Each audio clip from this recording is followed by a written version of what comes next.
Chapter 1, New Beginning. A young boy of 5 could be seen running down a dark alley. The boy was small and covered in dirt. His golden hair had flecks of brown from the dust. His orange suit he found in the trash stained black with grime and filth. His face covered in dirt as shouts could be heard behind. The young boy's eyes were filled with fear, hate, disgust, anger, and loneliness. The boy rounded a corner to see the alley opened up into a wide street. "Get back here, you demon!" shouted a person in the crowd as they just saw the boy sprint out of the dark alley and into the bright street. The boy was running as hard as he could. He turned a corner as he ran aimlessly. As soon as he turned a corner, he felt a tug from behind. Instantly, he was pulled out of light and was covered in darkness. The boy tried to scream, but found a hand over his mouth, keeping the sounds from escaping. The boy was slowly dragged back as he saw the crowd race past the shadows that veiled him. "Where did that demon brat go?" shouted one individual with anger laced through his words. Suddenly, a scream was heard in the distance to the boy's right. "That must be him!" shouted another individual in the crowd as they swung back around and raced off towards the noise. The boy was now thrown back away from the light to see 3 individuals with masks on. One man wore a mask of a serpent, another with a dog, and the last with a bird mask.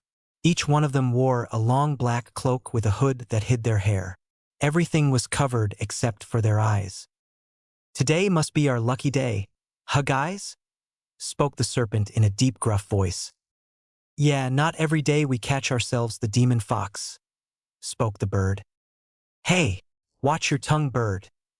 You know what Hokage Dano said about using that name," spoke the dog warily. "As long as no one finds out about it, then I'm good," spoke the bird nonchalantly as he drew a katana from his side.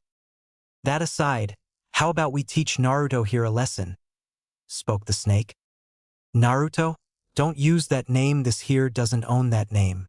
This thing here only owns one name. Isn't that right, demon? Or maybe his name is Monster?" shouted the dog as he punched the boy named Naruto in the stomach. "Yeah, you're right. Hey, Monster, this is for my friends and family 5 years ago," shouted the bird as he stabbed the boy in the stomach. The boy stayed silent as his eyes were only filled with one thing: anger. The 3 masked men took turns hitting, cutting, and stabbing the boy for several minutes. "Hey, I got a new jutsu to test out. Can I do it on demon?" asked the snake. "Why, of course, but right after I do this." "Chidori!" shouted the dog as his hand was covered in blue sparks. He thrusted the hand cloaked in blue through the boy's stomach, causing the boy to cough up a little more blood. "Wow, that is nice, but my turn now. Earth style. 1,000 spike prison," shouted the serpent as he slammed his right palm onto the floor. A moment later, small earth spikes jutted out from just about every angle, piercing Naruto's flesh slightly. None of the spikes hit a vital organ or any deadly thing in or on the boy, but it did hurt like hell to him. The boy knew that if he spoke he would receive even more pain, so he was determined to stay quiet without even letting a whimper escape his lips. He stared at them defiantly as the sun started to rise. "Damn, Fox Day is over," spoke the dog as the 3 body flickered away from a young boy. Moments later, the spikes that were piercing Naruto's skin receded back into the ground and building. After several minutes, all of the injuries from the beating healed. He stayed put for a while till he drifted asleep. When he woke up, he looked at his stomach to see the wound from the dog's Chidori fully healed. While he still felt sore from the beating, he knew he would be fine. After all, he was always fine. Even after all that had befallen the young soul, he persevered. "Hey Q-chan, you there?" asked the boy out loud as he dusted himself off. "Yeah, Naruto-san, what do you need?" asked the fox inside of the boy. "Why does everyone hate you? I mean, you seem really nice to me, so why do they do this?" asked the boy in his head. "I'll answer your question with a question. How many seal masters exist in Konoha?" asked the beast inside of Naruto's head. "One," thought the boy quietly. "Right now, no, the Toad Sage isn't in Konoha. There are none. So would you trust something you didn't understand?" asked the QB calmly as it waited. It depends, answered the boy calmly. Exactly, and in this case the distrust is at the level of hatred, so I will give you two options to this problem. Spoke the beast calmly. What are the options? Naruto asked skeptically. The first is that you leave Konoha, and either I train you or we find someone else to. The other option is that we stay, and you endure the glares, beatings, scorn, and verbal abuse while I train you secretly. It's up to you, responded the beast calmly. I want to. Chapter 2, Alpha. I want to stay and learn from you, responded the young boy while flinching in anticipation of the possible rage of the red-headed fox. If that is what you want, although you may regret it later, but on to the first order of need to get you training supplies, and I doubt that stupid Hokage will get you any. So what you're going to have to do is find the items. Spoke the QB in response to the boy with a loud sigh afterwards. Okay, what do I need to get? You are going to need some kunai, shurikens, senbons, paper, and some ink. Also, if you find a weapon of some sort, that would help a lot. Okay, I'll start right now, thought the boy with determination as he set off to find all that the QB had told him to get, as well as some food. The boy looked around frantically for anything that might be of use in training. He searched high and low, and in any trash can he could find. He searched on the floor of the city. Yet all his wandering only produced 3 kunais, a single shuriken, and 5 senbons. He managed to find several scrolls with writing on them that he couldn't read due to being illiterate, and he found a brush. Even though he found a brush to write seals out, he did not find any ink for the seals. His hopes though rose greatly that day. He had found several loaves of fresh, burnt bread after a new apprentice at the bakery overcooked the pieces. He had also managed to find a half-eaten apple. All in all, Naruto called the day a successful day. After eating the apple and taking a few bites out of his 3 loaves of bread, he went to the top of the Hokage monument, and he went into the forest above. He walked in the dense oak-ridden place for several minutes till he came upon a single ginkgo tree. He quickly ran up to it till he found a small depression in the wood. He pressed his palm up against it. Hey Q-chan, can you please push some chakra into my right hand? Yeah. Give me a second, I just woke up, spoke the redhead with a loud yawn. Why do you sleep so much? Asked the boy curiously as a small amount of red enveloped his right hand. Because you are constantly getting hurt, so I have to keep you healthy, spoke the QB in a slightly angered voice. Okay, spoke the boy quickly as to not increase the sleepy demon's wrath anymore. After a few more moments, a loud crack sound could be heard. Naruto looked behind him to see the floor start to open. He quickly ran into the opening as it had begun to shut. As he entered the dark room, it suddenly lit up in a brilliance of red, yellow, and orange. He walked down the stairs and into a small plain room that had several chairs, a table, and several seals on the white walls. The boy quickly walked across the tile flooring to the nearest seal with his right hand still covered in crimson. He pushed his red hand up against the seal, and out came a small picture. It was a picture of his family. Yes, he had learned of his heritage from the QB about a year ago. Flashback. Where is that brat? Shouted a nearby man as Naruto hid in a dumpster. Suddenly, the darkness that hid Naruto was taken away as light replaced the interior of the green container. We found you, Demon Fox, shouted a woman as she grabbed the young boy and pulled him out of the trash. She then threw him as hard as he could against the wall, and Naruto groaned slightly, but aside from that made no sounds as he sat himself up. He held his aching left side and looked up at the dozens of people who had been chasing him on National Fox Hunt Day. Each and every one of the villagers' eyes were filled with hate, anger, and happiness as to the revenge they were about to take on the blonde.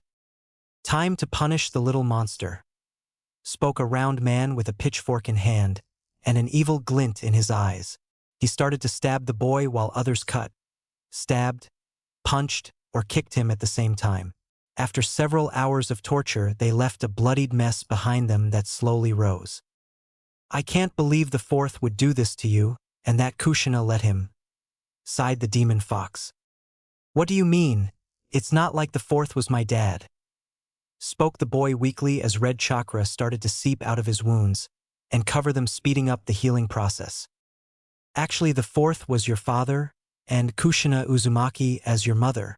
Trailed off the woman as Naruto interrupted. Why didn't anyone tell me who my parents were? They didn't tell you to protect you. Now just get up and go get some food, chicken bone, shouted an angry fox at the blonde. Flashback end. The boy looked at the picture for several minutes. Then he sealed it back into the scroll along with everything else as he left the base. When he got out, it was nearing midday, so he went back into the city to look for more training material. On Naruto's way out of the forest, he encountered a small blue-colored beast with long hair. The beast was about as tall as a trash can and was currently marking his territory. After a moment, the blue-furred beast lifted its snout into the air and sniffed. Suddenly, the beast growled in Naruto's direction. Get out here now, I know you're behind that tree, shouted the beast angrily as Naruto. At this point, Naruto stepped out of cover and stared at the creature that looked similar to a wolf, dumbfounded. You can talk? Asked the slightly confused boy. Course I can talk. Now who the fuck are you? Shouted the beast with its upper lip curled up. I'm Naruto and you are? Spoke the boy calmly as he puffed his chest out to look a little bigger. The name's Fuck you, shouted the beast as it lunged at Naruto. The boy quickly sidestepped the beast and jumped back, dodging a swipe at his abdomen. The boy quickly picked up a stick that was 3 inches in diameter and about 1 meter long. He quickly raised it as he readied himself for the beast. Naruto-kun, let me take over this. You don't know how to fight, spoke the Kyuubi as the boy nodded. In an instant, the boy's blue eyes turned to a slitted crimson. His hair stained the color of blood, and his canines grew several inches as well as sharpening slightly. Give up now before you won't be able to even more, spoke the young boy in a demonic-like voice while staring at the beast with a maniacal smile. The beast just whimpered as its tail went between its legs, and the creature laid on the floor in a sign of submission. Please don't hurt me. I just was trying to gauge your strength, Alpha, spoke the beast meekly as it tried to get even closer to the floor. Just as this happened, the boy reverted back to normal as Naruto regained possession of his body. What is your name and what are you? Asked Naruto calmly as stared at the still crouched beast. My name is Icefang, and I am a northern flame wolf, spoke the beast as it looked at Naruto. How can you be a flame wolf with a name like that? Asked the boy, not understanding till he looked in the wolf's eyes. They were filled with sadness and loneliness, just like his own. I would prefer not to talk about it, spoke the wolf, quickly dodging the topic. You have 2 options, Icefang. The first is I kill you, spoke the blonde, which got a look of extreme fear onto the blue wolf's face. The second is you submit to me and become my friend. Naruto spoke as he showed a genuine smile. The blue wolf responded with a bark and ran over to sit in front of his alpha. I choose the second one, Alpha, shouted the beast in excitement as his eyes were filled with joy. Alpha? No, just call me Naruto, spoke the young boy. No, Alpha is Alpha, shouted the wolf with a face that looked like a pout. Okay, spoke the boy, raising his hands up defensively while having a sweat drop. After a few moments and talking, the two set out to get more material for training. Chapter 3: Memories. Young Naruto, who was now accompanied by his newest companion, Icefang, walked into town as Kyuubi had told Naruto that they still needed more equipment for his training. As he started to check the trash can, he found some Ryo just lying on the floor, so Naruto grabbed it in hope of either using it for training supplies or food. The boy walked around a little more just to find nothing, not even a scrap of food. The boy walked out of the alley with his head leveled due to not finding anything, but still keeping his hopes high. While the boy and his wolf companion were searching through some more trash, they heard yelling. As if on cue, a girl no older than 13 with violet eyes and purple hair tied behind her head wildly much like the young boy's hair appeared in mid-sprint towards the direction he had just come from. She had a beige coat on that was obviously several sizes too large, a brown shirt underneath the coat, and a matching miniskirt. She wore violet ninja sandals that went up to her knees. Yet, the two most prominent feature of the girl was her beauty and the Konoha headband that adorned her forehead. Her purple bangs covered the headband slightly, and the hair that wasn't tied back fell to her shoulders, framing her beautiful face. "I'm gonna get you, Anko-san," shouted a brunette in a playful tone who looked the same age as the girl now known as Anko. The girl chasing the purple-haired child had her hair tied back in a ponytail behind her, with two stray bangs falling just below her chin. The bangs were just beyond the corner of her eyes. She had two red fangs tattoos on either cheek that reached just above her chin. She had on the same outfit as her purple-haired friend, but the coat she wore was the correct size. Her Konoha headband was around her neck. Behind the brunette followed a dog who was slightly larger than Icefang, and had a gray pelt while its underbelly was painted white. "You'll never catch me, Hana-chan," laughed Anko as she suddenly tripped on her larger cloak, skidding to a halt a few meters from Naruto. "Ha ha ha!" laughed the brunette who was just as beautiful as Anko. "Hana-san, did we get her?"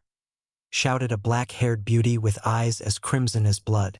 She wore the same outfit as Hana, so the three girls had matching, or close to matching outfits in Anko's case of an overly large coat now colored slightly black due to her fall. The black-haired beauty had her headband around her forehead like Anko. However, the girl's hair was not bound by anything, and just flowed in the wind, looking as if she had not brushed her hair that morning. The three girls started laughing together like friends normally would till the gray-colored dog barked in Naruto's direction. They turned their attention to the reason the dog was barking to see young Naruto standing there in a daze while a blue-pelted wolf stood in front of him protectively. Who are you?" asked the girl named Anko as she looked at him plainly. The boy took a step back in fear as he recognized the Konoha headband that were only worn by ninjas. Ninjas like the dog, snake, and bird. Ninjas that, at least in Naruto's eyes, were evil. Now mind you, he didn't think all ninjas were evil, but most of them, as his dream was to become a ninja that protected people weaker than him. That way no one would ever have to go through what he did. "Hey, there's no need to be afraid, little one," spoke the brunette reassuringly as she put her hands out while slowly approaching the scared little boy. Naruto didn't believe their words. He rarely believed anyone's word now, especially after how the orphanage treated him a year ago. They threw him out due to budget costs, but he didn't care, at least not anymore. As the girl named Hana slowly approached, Icefang barked out at her angrily as he started to snarl at the child. Hana noticed the creature and looked at him with surprise. She then looked at the boy with only curiosity in her eyes as she spoke. "Where did you find him?" Silence followed for several seconds as the boy started to slowly back up. Suddenly, he turned, and Naruto sprinted away as fast as he could, with Icefang struggling to keep up. As soon as he made a dash for it, the three ninjas started to chase him as they had several questions for the boy who clearly needed a bath. The ninjas were slowly gaining on him due to their age and experience. That was until Naruto came up with an idea. He looked behind him to see Icefang just behind him. Naruto slowed pace till he was right next to the blue creature. He jumped onto the beast back, much to the wolf's surprise. "Q-chan, I need help," spoke Naruto in his mind as the kunoichi chasing him were now a few yards behind him. "Okay, but you owe me big time, kid. You owe me very big," trailed off the fox just as Icefang and Naruto were suddenly enveloped in a cloak of red. Icefang didn't question it as they suddenly doubled in speed. The kunoichi stared in disbelief, but instead of giving up decided to chase him as if he was the demon cat Tora. They looked at each other and nodded as they suddenly split off into different directions while only Anko stayed chasing him. After several minutes of running, he had lost the ninja, so he sat down next to a wall. Icefang next to him as the beast breathed heavily from all of the sudden running. Naruto put his hand on the dog's head and started to rub him as the beast looked at him happily. "Naruto, come here," spoke Q-chan as he was suddenly dragged into his mindscape. Naruto now found himself surrounded by a lush forest as Q-chan sat behind a thicket. She had crimson hair that was in 9 separate ponytails, 7 of the 9 stayed behind her head, while 2 draped over her shoulder, 1 on either side falling to her elbows. Her crimson eyes were held in contrast to her plain kimono, whose color matched Naruto's sapphire blue eyes perfectly. "What do you need, Q-chan?" asked the young boy, as he hadn't have seen Kyubi in a long time. "Nothing, just trying to help you a little bit," she spoke as suddenly Ice Fong appeared out of nowhere. The beast looked around wildly before running off in a random direction to check out the trees. "Why's Ice Fong here?" "To help you. There has always been one fatal flaw with companions, and that is the need to talk out in the open. So I brought you both here to fix that. Now that you both have seen each other in this place, you will be able to talk to him just like you do with me.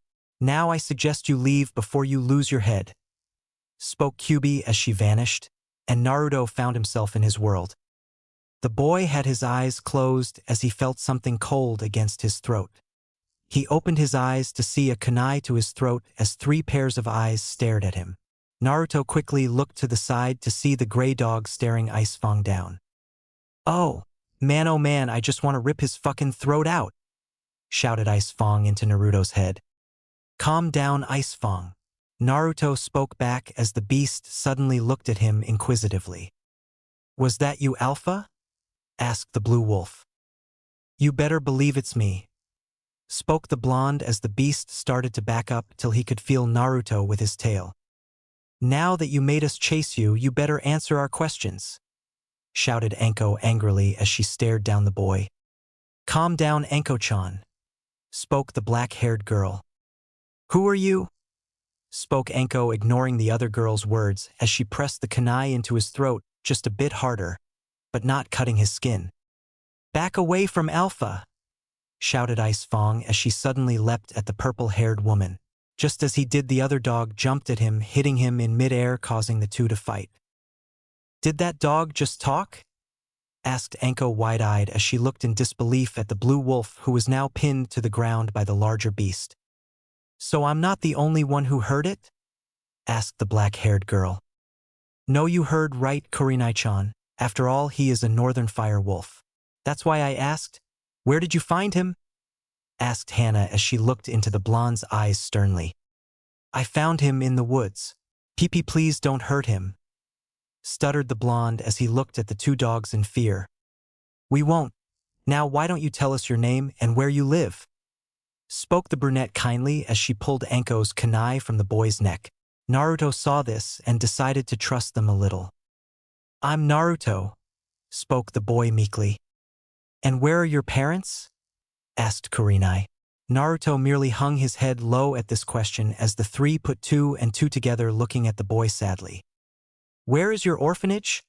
asked Anko in a softer, kinder tone as she looked at him with caring eyes. "I live out here," spoke the boy plainly, much to the girls' disbelief as they stared wide-eyed. That's not possible. I mean, how can a 4-year-old take care of himself?" spoke Hannah after recovering from her shock. "I'm 5 and you'd be surprised," spoke the boy angrily. The girls looked at each other in disbelief at hearing this boy say he was actually a 5-year-old than what they thought was a old 3, maybe young 4-year-old. "You sure don't look 5, kid," spoke Anko teasingly. "Anko-chan," shouted Hannah, in disbelief at the way her friend was treating the malnourished boy. "Well, he is. So what if he looks young? You can still show manners. Maybe you two should calm down," spoke Kurenai suddenly as she approached Naruto slowly like a cat stalking a mouse. Naruto started to panic once more as his head was filled with images of beatings. But what he got instead was a surprise all its own. The black-haired girl was embracing him. His head was in her chest, hearing her steady heartbeat. "It's all right, Naruto-kun. Just calm, relax," spoke Kurenai in a motherly-like tone. He looked up into her eyes to see them filled with care for him. After several minutes of talking, the 2 groups said their goodbye as Naruto was now happy to find 3 girls and a dog to call friends. Naruto looked up into the sky to see it was midday, so he went back into town, grabbing his Ryo he had found on the ground earlier tightly. The boy looked through the city till he found the ninja shop. He breathed in deeply before pushing the door open. A bell rang out that the door had opened. "Please give me 1 second, and I'll be right with you," spoke a rather large man with a brown curly beard and curly brown hair. He wore a white shirt with a black vest and dark olive green pants with a set of brown boots. The man spun around, and upon seeing the young Jinchuriki, his smile faded into a scowl filled with anger. "Get out," spoke the man quietly at first before shouting the words. His brown eyes were filled with malice as he grabbed a sword from the nearby rack of weapons and ran after the boy at a surprisingly fast pace. However fast the man was, though, Naruto was faster and had lost him. Just as he rounded a corner, he saw the man standing there with a grin upon his face as he held a katana in one hand and a tanto in the other. Naruto turned around sharply to see a man wearing the traditional Konoha ninja attire with his headband covering the entire top of his head. He had wild brown hair framing either side of his face while a tuft of brown landed between his two eyes falling just to the bridge of his nose. However, the most distinct feature of this man was his hacking cough. "Hey little, cough, demon brat, cough," coughed the man as he struggled slightly to speak. "Come on, hey eight, let's finish the little fox," spoke the store owner with an expression that held only happiness and a promise of pain. The man the shop owner had called Hey Eight slowly drew a katana from his back and held it firmly. He stared at the young boy with glee as he started to have a coughing fit. A blue wolf that stood in front of Naruto was snarling at the two as Hey Eight charged. He quickly hit the wolf in the head with the hilt of his blade, forcing him to sleep. Hey Eight charged forward again, while shouting, "Crescent Moon Dance." His blade suddenly seemed to move slower, and the silver blade multiplied in the air. The man slashed as Naruto, leaving several deep cuts all across his body. Then Hey Eight kicked him against a wall just as a girl came round the corner. She had purple hair and wore a pale mask of a cat. "Hey Eight, what are you doing? Why are you covered in blood?" asked the cat as she stared at the man, her hazel eyes piercing him. She then looked over to the wall to see a young boy bleeding heavily. She stared in horror at the scene before looking back at Hey Eight with disbelief. "This isn't what you think, he's the demon brat. I'm doing the village a favor," shouted Hey Eight in response to the nameless cat defensively. "How could you do this, Hey Eight?" spoke the woman before she suddenly knocked out the shopkeeper that was slowly approaching Naruto with his weapons raised. "I did this for the village. I did this for us Yugao," shouted the man pleadingly as he was now face to face with the purple-haired woman. "For us? How could hurting a child help either of us?" shouted Yugao before picking up the unconscious crimson-stained boy and the knocked-out dog. She looked back at Hey Eight one more time with hate in her eyes, before shining away. Yugao, Naruto, and his dog suddenly appeared with several familiar girls. "Naruto-san? Why is he covered in blood?" shouted a scared Hana as Kurenai suddenly started to use medical jutsu to heal him. "You know him?" asked Yugao to the group. "Yeah, we met him less than an hour ago. Why is he covered in blood?" asked Anko as she stared at the boy in horror. "Hey Eight did this," spoke Yugao calmly as the other three girls who were in front of a TV looked at her blankly. "You're kidding, right?" asked Kurenai, who was still using her medical jutsu.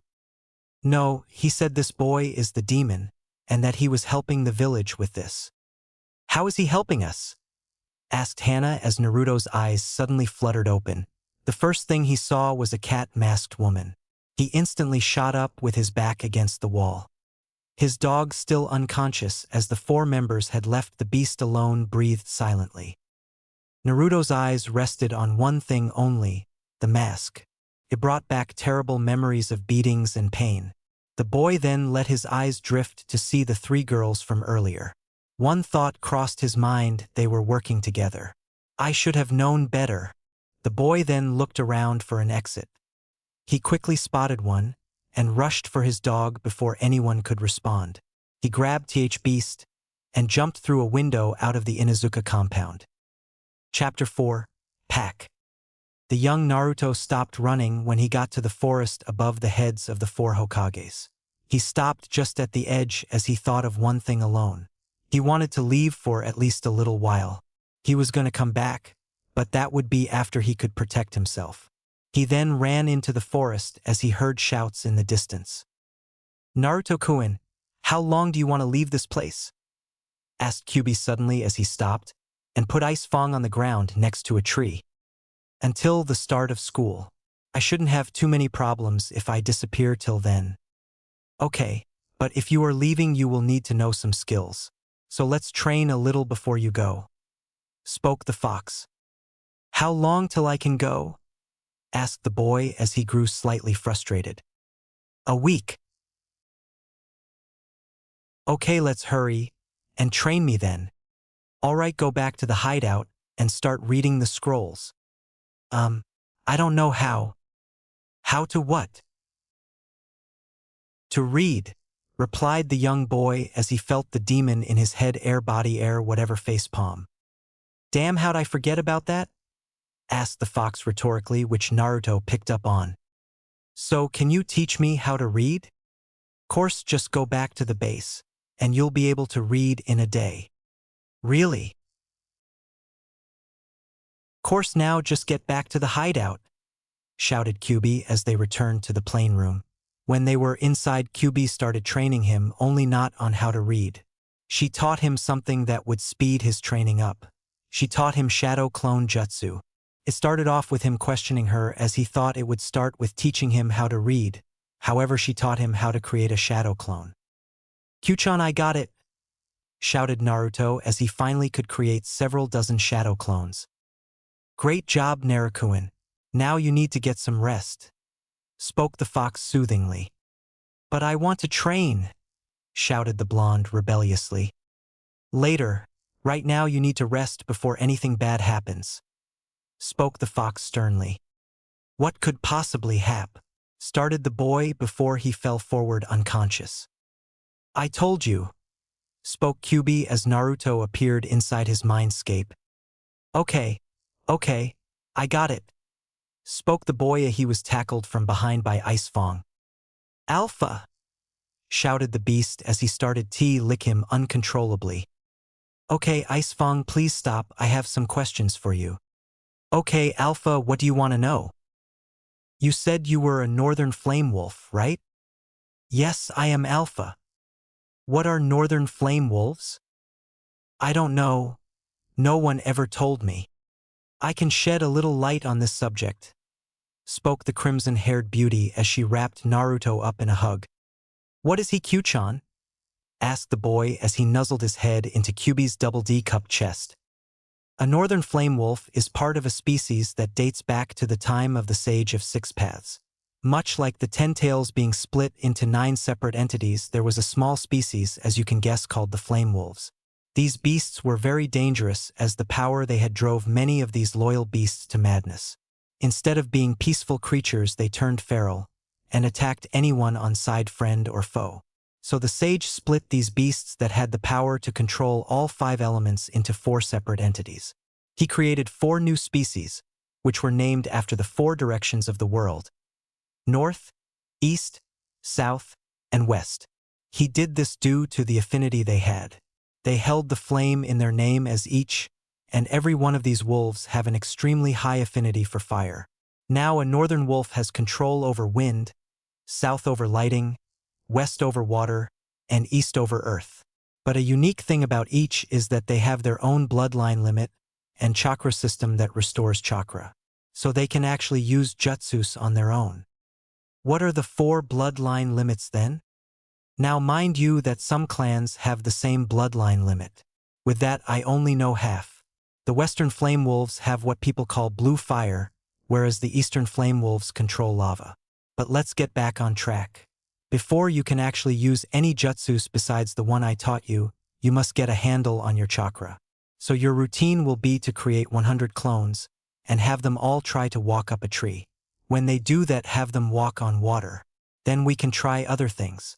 Until then, you will be training your body physically by doing push-ups, sit-ups, and running around the edge of the forest. How will I retain anything my clones do though? Naruto-kun, I told you. When you dispel them, you gain everything they experienced as information for. So if they die, you don't. If they build muscle, you don't. You only gain the feeling of it all, but if they get tired, you are also get tired. Okay. Well, I'm off to train.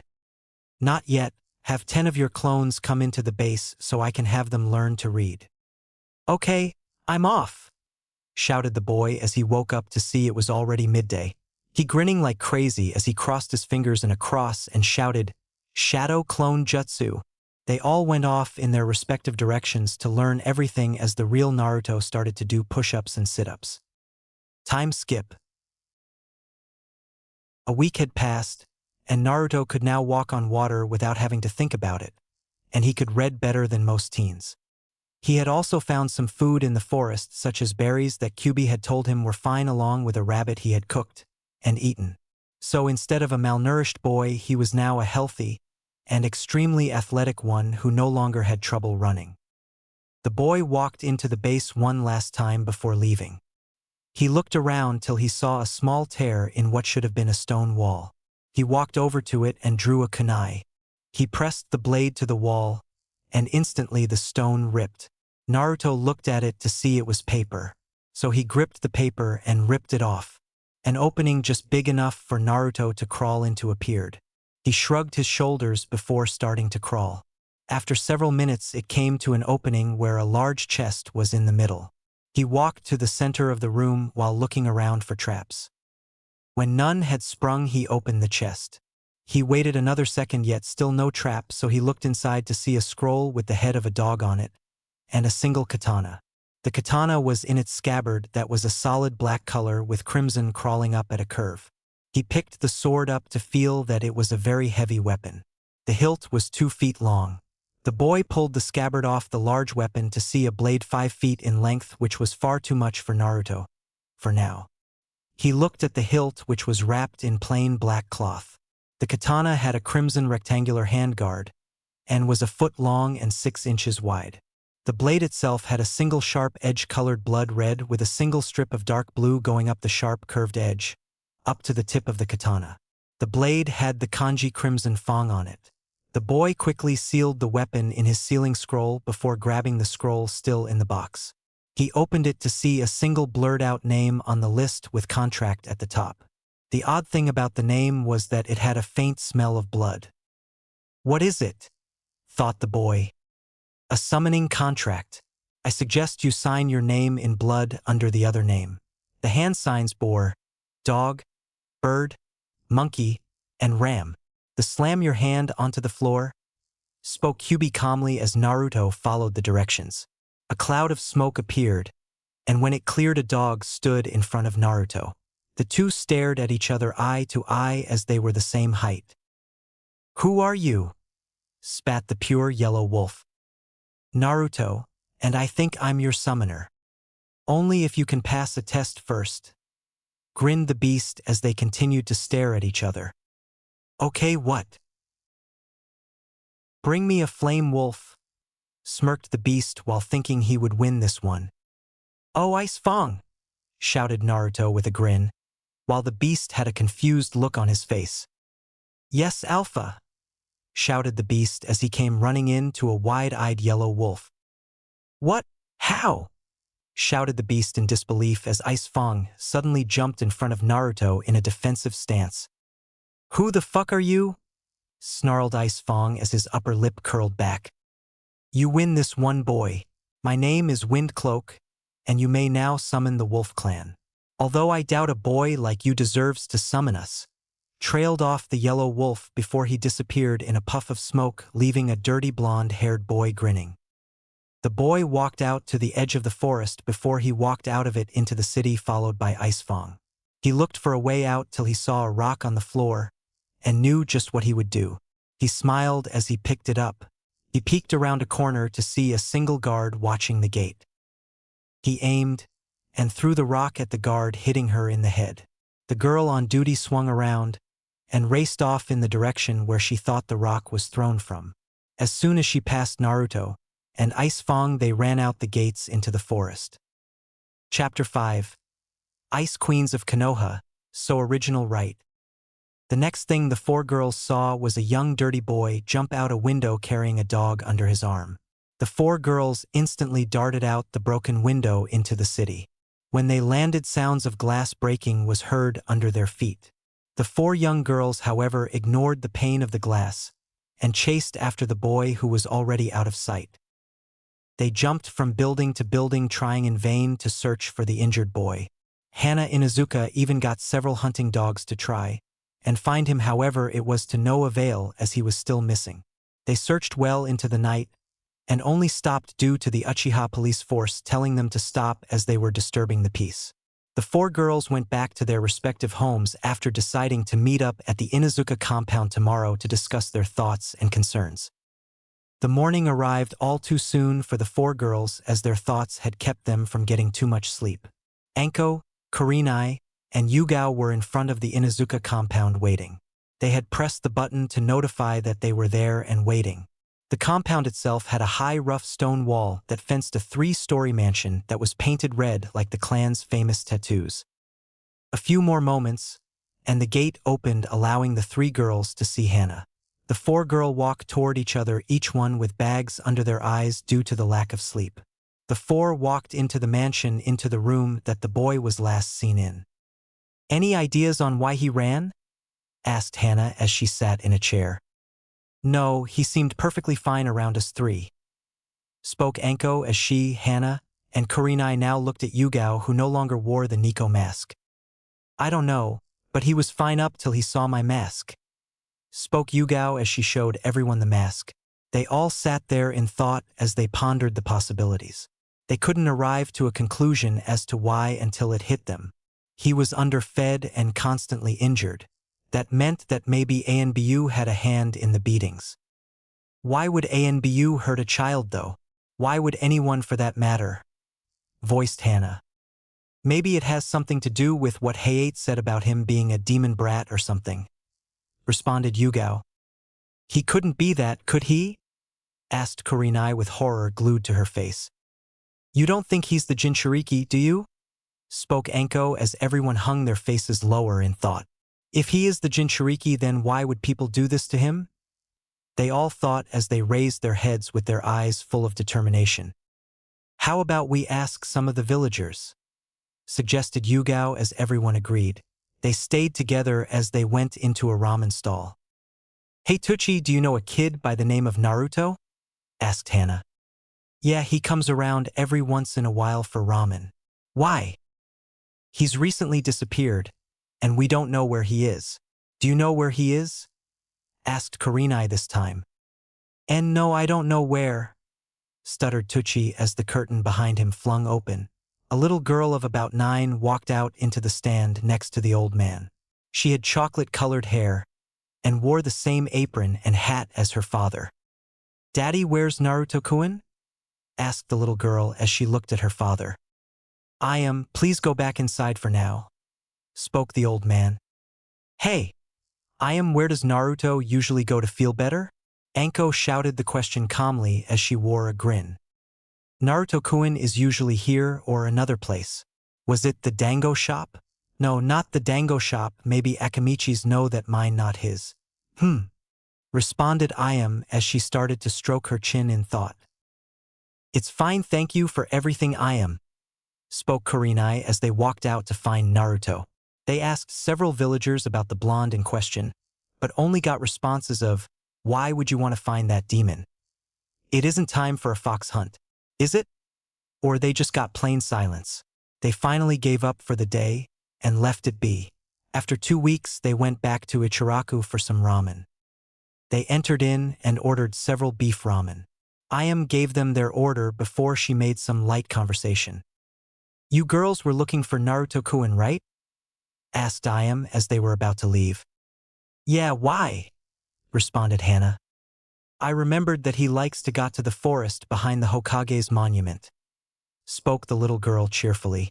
The 4 girls grinned wildly before running out to get a ninja dog. They got the dog and ran to the forest.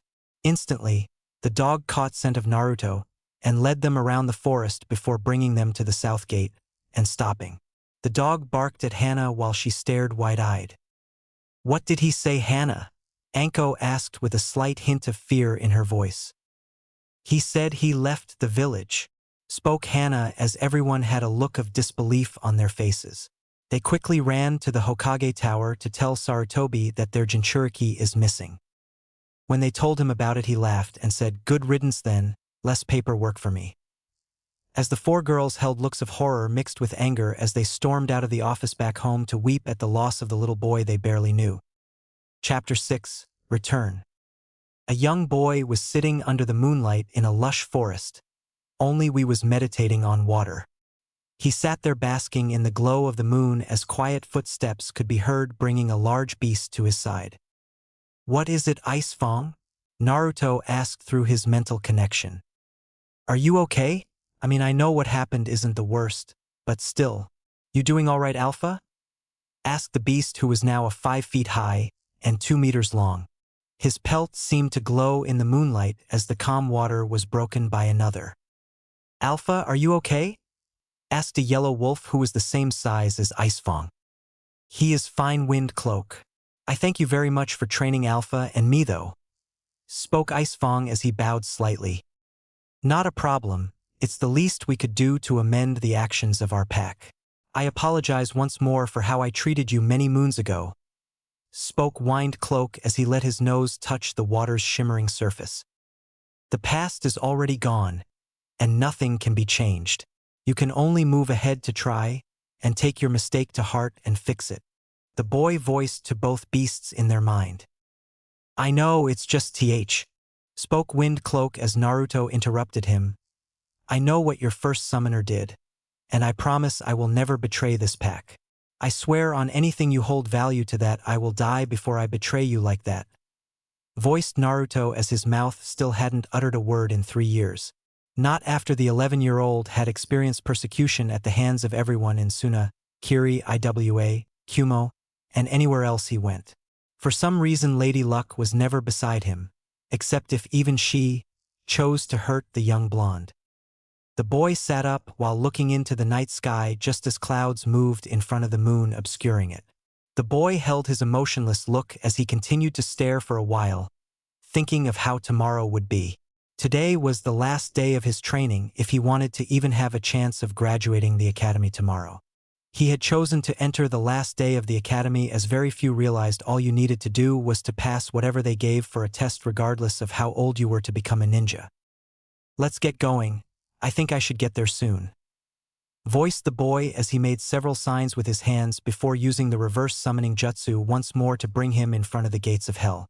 He was now less than 100 yards from what some would call home, but he knew it as one simple thing: a lower level of hell.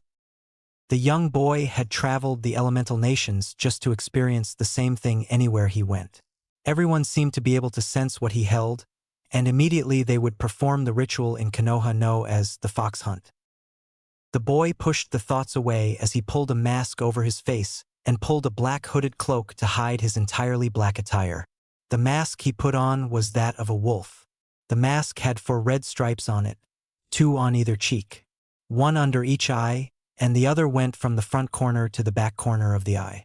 The snout of the mask had a black nose with a strip of crimson running straight up till it got to the forehead.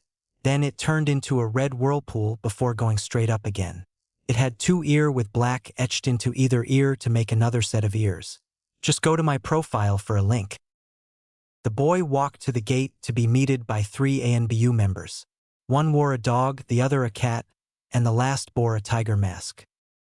"State your business or lose your head," spoke the dog calmly as he eyed the wolf-masked person before him, as they were all about equal height, except Naruto, as he was just a foot shorter than the cat ANBU. Suddenly, a blue wolf appeared from behind Naruto while eyeing them cautiously.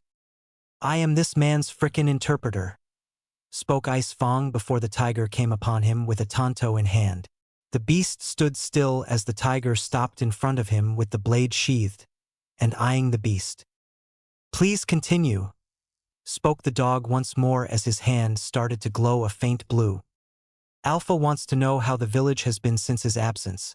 After all, he wouldn't be surprised if you yourself, dog, were to celebrate at his disappearance 5 years ago," spoke Ice Fong calmly. At this, the 3 ANBU looked wide-eyed at where the masked man once stood, as he was not there anymore. They turned around to see him laying on a roof staring at the moon. "I would take it you are Naruto then?" spoke Tiger with what the boy perceived as interest. "That would be correct. Now can you please either take us to the demon of a Hokage, or let the boy get ready for his bloody-ass school?" spoke the beast as the three NBU looked confused. "School? But isn't the final exam tomorrow?" voiced the cat as she looked at Naruto with disbelief. "I guarantee he will pass." "Okay, then he is free to roam around. But remember, tomorrow he comes to the Hokage's office after the exam, if he even passes," spoke the dog with venom in his voice as the other two continued to look at Naruto with interest. The boy stayed put and fell asleep right there without anyone noticing. The boy woke up quickly and then sealed his mask and cloak into a seal as he walked to the academy. He walked into the classroom as everyone eyed him curiously. Just after Naruto walked in, he was followed by Ice Fong and a man with a pineapple-style brown hair and a single large scar across the bridge of his nose. "Who are you and what are you doing here?" asked the man who had walked in behind a large wolf. "This is Naruto and I am Ice Fong. He would like to take the stupid-ass exam," spoke the beast calmly as everyone eyed the beast with disbelief as one boy in the center of the room stared at the dog with curiosity. "Did your dog just talk?" shouted the entire class as Naruto just nodded his head. "Hey Akamaru, will you be able to do that one day?" asked the boy calmly as he got a bark in reply.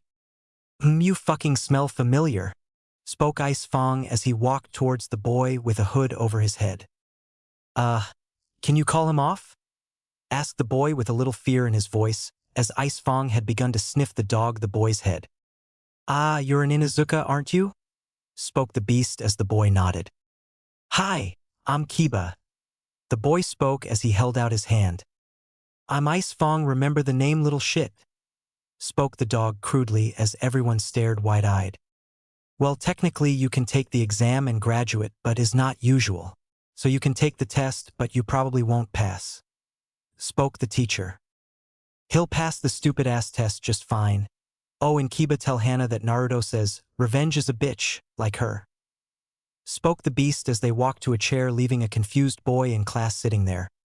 A written test was passed out, and Naruto quickly finished it. An hour passed before the teacher came and collected the tests. He then called them to the gym one by one for a test. It was to do the body replacement, clone jutsu, and the henge. When Naruto's turn came up, he walked into the gym as he was guided by the man called Irika-sensei by the entire class. "Do the Academy 3, please," spoke Irika as Naruto did the hand signs while Ice Fong said the words. He did the 3 easily. "Okay, wait outside for the spars," spoke a man with anger. Naruto hated this man. This man was someone who constantly set up fox hunts in Konoha. He was Mizuki. He walked outside as spars started happening one after the other. Naruto waited till his name was called. He had to fight a kid by the name of Sasuke Uchiha. They both walked up and eyed each other. A hajime was heard, and Sasuke charged. Naruto stood still as Ice Fong stood next to him. "You gonna move, Blondie?" shouted Sasuke as he threw a punch to Naruto's gut. As the punch approached, Naruto turned and slammed a palm into Sasuke, sending him into the ground into unconsciousness. Everyone stared wide-eyed at what the boy had just done to the Academy favorite. Irika just stared in disbelief before he managed to utter the words "Winner Naruto," as silence followed.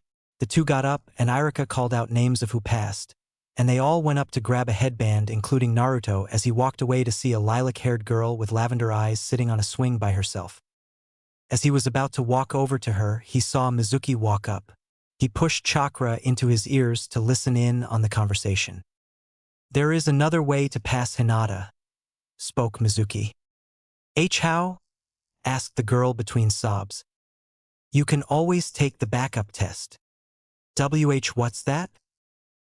"All you have to do is go to the Hokage's tower and grab the forbidden scroll and bring it to training ground 44 and give it to me. This will show that you are worthy enough to be one of us, and you passed the test," spoke Mizuki happily while laughing at the prospect internally. Hinata just nodded before getting up to go prepare. Chapter 7, Bloodlines. Naruto was walking on top of the fourth's head while debating with himself in silence. He was pacing back and forth while holding a hand to his chin, stroking his imaginary beard. "What do you think, Ice Fong?" spoke Naruto through their connection. "I'd say we should do it," spoke the beast lying just at the edge of the forest. "Why?" asked Naruto as he stopped and stared at the lazy beast.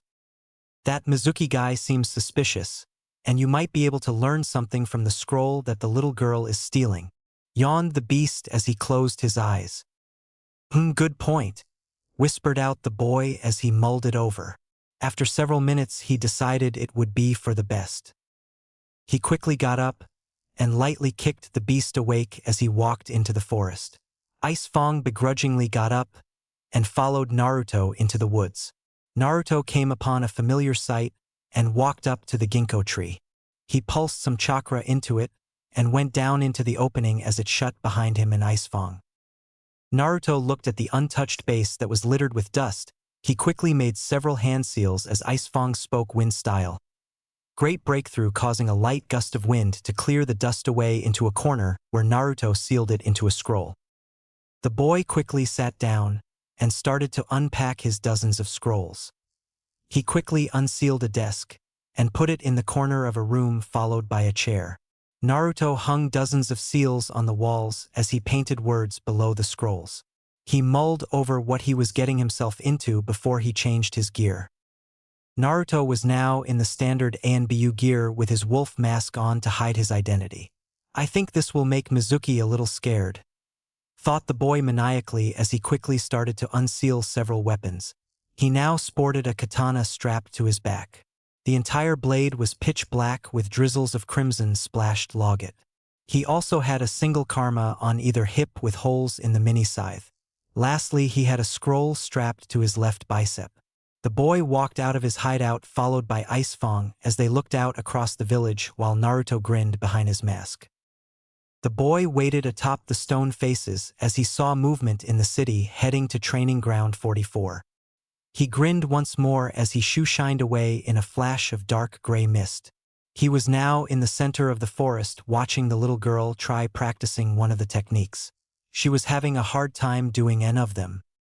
Midnight came around, as did the silver-haired instructor. Naruto quickly masked his presence even more when he felt the man appear. "Hinata, give me the scroll," spoke the man viciously as he wore a feral grin with the same look in his eye. "I couldn't learn any of the jutsu, sensei," spoke the girl as she hung her head lower. The response she got was unexpected as a cackle came forth. "You seriously believe that this was a test, Hinata? For a Hyuga to not realize this was a scam is extremely sad," spoke a dark voice from seemingly every direction as a mist started to roll through the forest. "Who are you?" shouted the two others in the forest. "Fuck it!" shouted Mizuki as he threw a ball into the mist and Hinata's general location, causing a gas to seep out. Instantly, various sounds were heard through the forest as giant creatures started to attack the lavender-eyed girl. A long 16-foot python lunged at her just as Ice Fong pinpointed Hinata and took her away. The girl looked at the beast, realizing that the back of her outfit was in the mouth of a dog. But not just a dog. No, she was in the mouth of Naruto's dog. When they sat down just outside of the compound, a tall man rushed out. "Hinata, where were you?" shouted the man as a statement. "Father, I failed to become a ninja," sobbed the girl as her father looked at her with disbelief. "Stop kidding, Hinata. Irika-san called me today congratulating me on your amazing work. He said he just forgot to give you this because they were out at the time," spoke the girl's father as he handed her a ninja headband. She looked at in disbelief as she hugged him. "Dad, Naruto's in trouble?" shouted Hinata as she explained what happened to her father. The man quickly turned, signaling to his guards to follow as several white-eyed men appeared at his side. They quickly went in the direction where Ice Fong had come from with the beast in tow. Meanwhile, with Naruto, when the mist disappeared, a bloody sight could be seen. All the creatures that had been there in the fog were cut up and bloodied. Sections of snake, tiger, gorilla, and other various creatures were strewn about in a crimson mess. In the center of the mess stood a red-painted Naruto who no longer wore his mask. "Who are you?" spoke a shock-stricken Mizuki. "Naruto Uzumaki." "Ha, the Kyuubi brat?" spoke Mizuki with a wide grin as he started to state what the Jinchuriki really was. "You think I don't already know that?" spoke the boy as he hadn't moved. "Mind explaining why you talk now, and not before? Death only speaks when there is a soul to be reaped. Death is always after silence, and is followed by the hush of the dead trailing after him," spoke the boy as he looked up with an evil glint in his eye. Mizuki stared at him before laughing. After recovering, he quickly jumped down as they started to fight. Naruto swung each of his fists lightly as he continued to be beaten back. Just as the man landed a solid punch on Naruto, he erupted in a puff of smoke. "What?" shouted the man. "Whirlpool style. Red torrent," whispered a hushed voice as a stream of water erupted from the earth, wrapping around where Mizuki once stood. The blue-colored water slowly turned crimson as Mizuki could no longer be seen. Just as the ball turned crimson, the Hyugas appeared upon the bloody mess. The ball suddenly dropped, leaving bits of flesh on the soaked ground with various clothes thrown about. The tallest man looked up to see who he presumed to be Naruto just as Icefang appeared by the ANBU's side. "Let's go, Alpha!" shouted the beast excitedly as Naruto tossed a scroll to the man in robes. The man caught it as the boy vanished. He activated his eyes and scanned around to see nothing. The man sighed before opening the scroll. The scroll had a note in it that said, "This is the Hokage's scroll of forbidden arts." The man nodded as he trudged back to the tower and left it with the tiger ANBU. Naruto strolled through the city till he came upon Ichiraku. It was closed, but he still smiled at the good memories it brought back. Suddenly, he heard footsteps behind him. He turned to see two girls standing there, one with black, the other with purple. He turned to run, but was stopped by a cat-masked Umbu and a brunette. "Naruto, please listen to us," spoke the cat ANBU desperately. Chapter 8: Talks, Memories, and Teachers. The young boy froze in fear as he knew he was surrounded. Suddenly an odd smell drifted to his nose, and seconds later Anko dropped to one knee grimacing in pain. When Naruto saw this, he realized what he smelled. Snake was the one word that came to the boy's mind as he vanished in a flash, appearing above Anko with an inkwell in his right hand and a brush in his left. Instantly the boy found where the mark was, and went to work on Seal it enough for now. In a matter of seconds a seal was made on her left shoulder. Naruto flew through hand signs before Icefang spoke out, "Holy suppression." A bright light filled the street as Anko no longer panted in pain. The other three people that had surrounded Naruto looked at him in disbelief as he did what all of Konoha could not in 5 years in a matter of seconds. Anko looked up in just as much disbelief till he realized what he did. He stared at his hands wide-eyed before running away.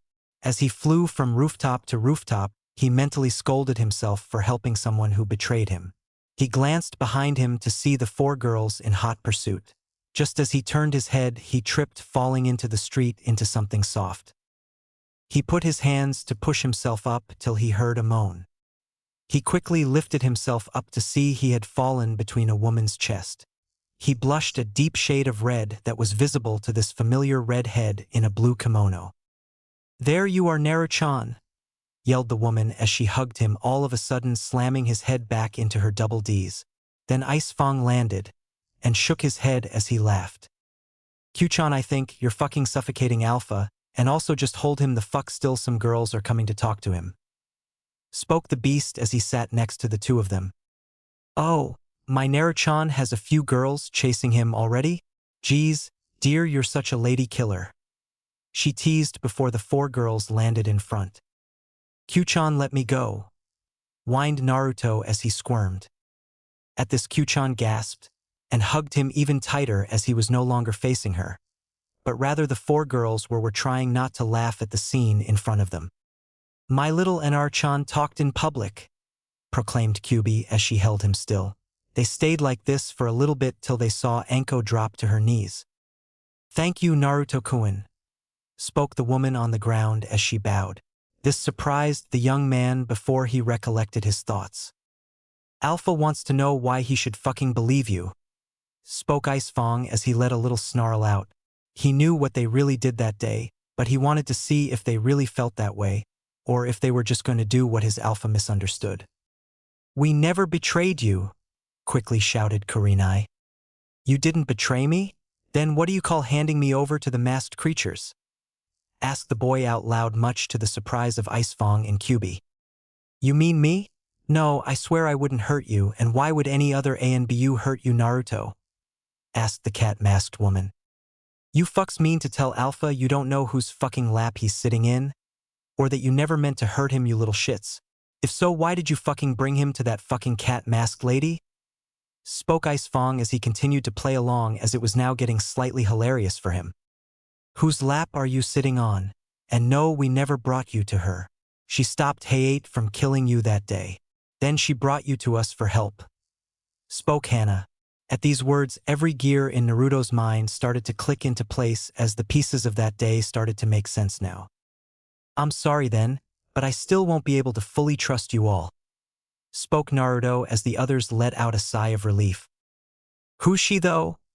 Asked Anko curiously while pointing at Kyubi. Hello, I'm Kyubi, you can just call me Q-sama, sing-songed the red-headed woman. At the mention of her being the Nine-Tails, the other four tensed up. Don't worry, she won't hurt you, for now, spoke Ice Fong with a grin on his face. Wait, why do we call you Q-sama when Naruto-kun gets to call you Q-chan? Asked Anko. He's special to me, shouted Kyubi as she kissed the boy on the cheek. Stop, Q-chan, we got to go. I need some sleep for tomorrow, exclaimed the boy as everyone realized the time.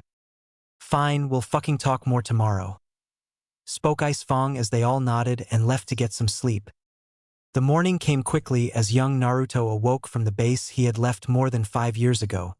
Yet it was comfy, secure, and comforting. Naruto got out of bed much to his desire not to. He quickly got dressed in a dark black umbu shirt with matching pants. Over the entire outfit he wore a black cloak with a hood. Then he left without a word, leaving his two companions to sleep the day away. He walked into a little stand that seemed to be slightly disheartened for some odd reason. He looked up to see Ayam and Old Man Tucci. He smiled wide as he looked at them. They turned to the cloaked blonde and gasped. Naruto-kun! Exclaimed Ayam as she jumped over the counter, tackling the blonde with a bear hug.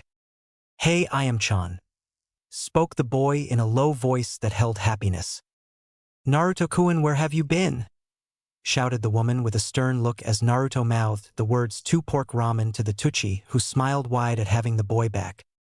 Off on an adventure, the boy shouted with a bright smile as the girl smiled back. Okay, but you better tell me about these adventures then. Food's ready, Naruto, shouted the old man from the back as Ayam got up and brought his food to him. Naruto got to the counter and just asked about what's been happening in Konoha. He listened intently till Ayam mentioned something about a fight in an alley with several ANBU involved. The mention of this caused Naruto to lose focus on Ayam and to remember a similar incident. Flashback. A young boy of 9 could be seen wearing full black walking through a forest up to a walled village. The village had many mountains and hills that were only dominated by one thing: clouds. The boy stared at the clouds and smiled as the sun was blocked from view by the clouds, cascading a hazy feel onto the village. The boy walked up to the gates. As he looked at the guards, they looked at him with curiosity.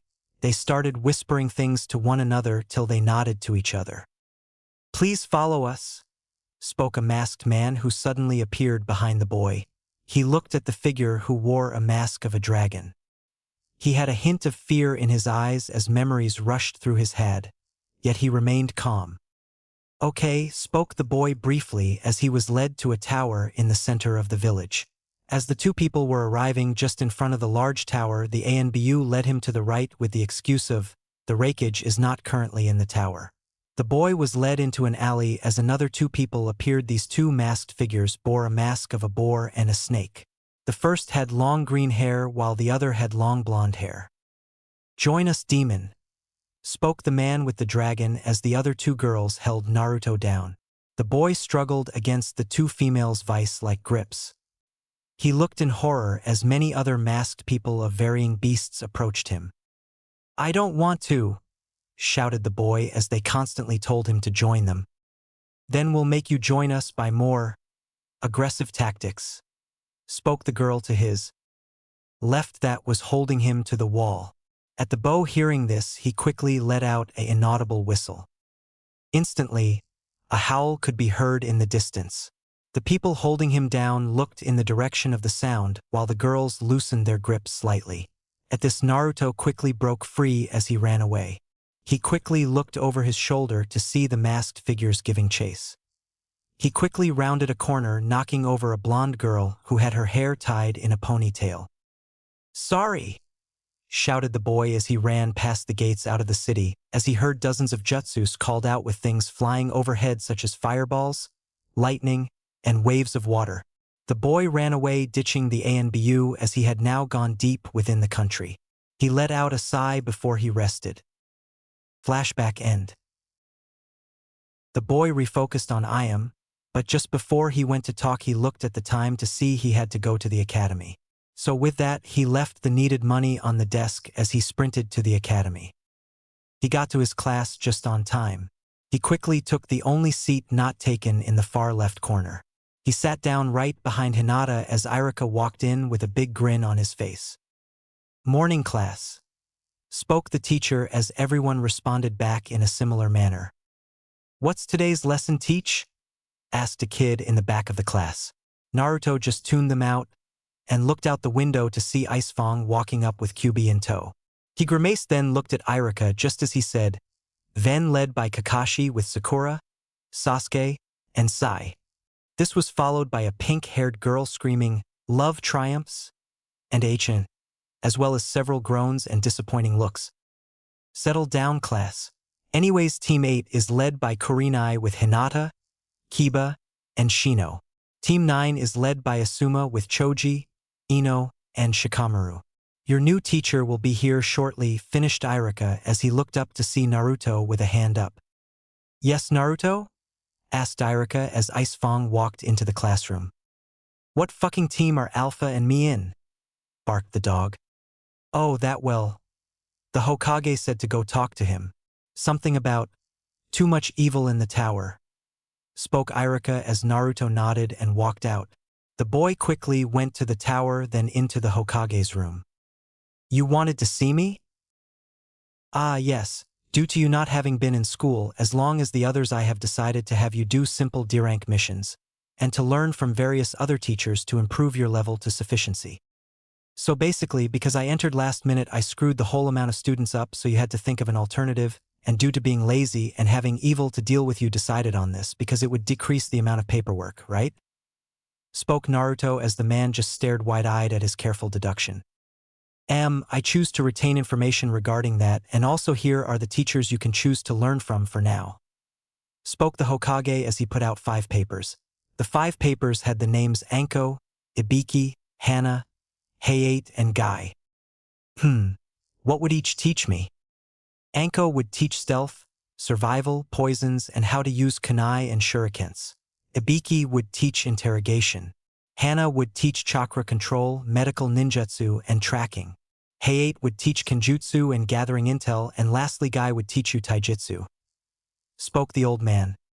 "I'll pick Ibiki as my first teacher," spoke the boy as the old man had an appalled visage.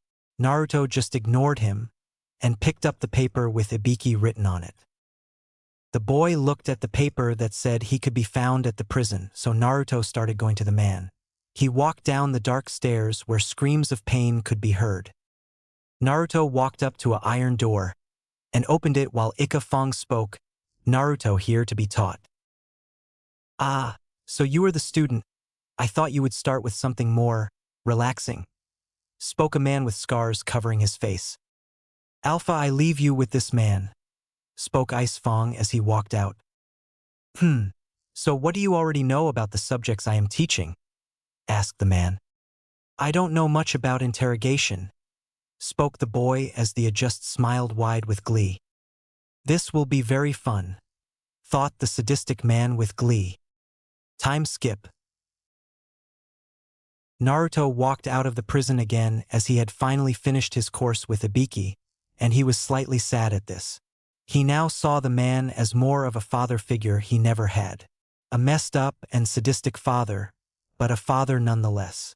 Ibiki and Naruto had grown close through the inflicting pain upon prisoners, and gathering intel on what Kakashi looked like without his mask on. Unfortunately, he never figured out what was hidden beneath the man's mask, but he figured he'd find out one day. The boy walked up to the Hokage's tower as he was ready for another teacher. He walked in to find the Hokage sitting in his seat signing papers that seemed to grow by the second. The man was sweating rivers at how much of an exercise he was getting by just signing things. The man looked up and handed the boy a stack of 7 papers while he said, "Choose one," and got back to signing papers that were starting to touch the ceiling.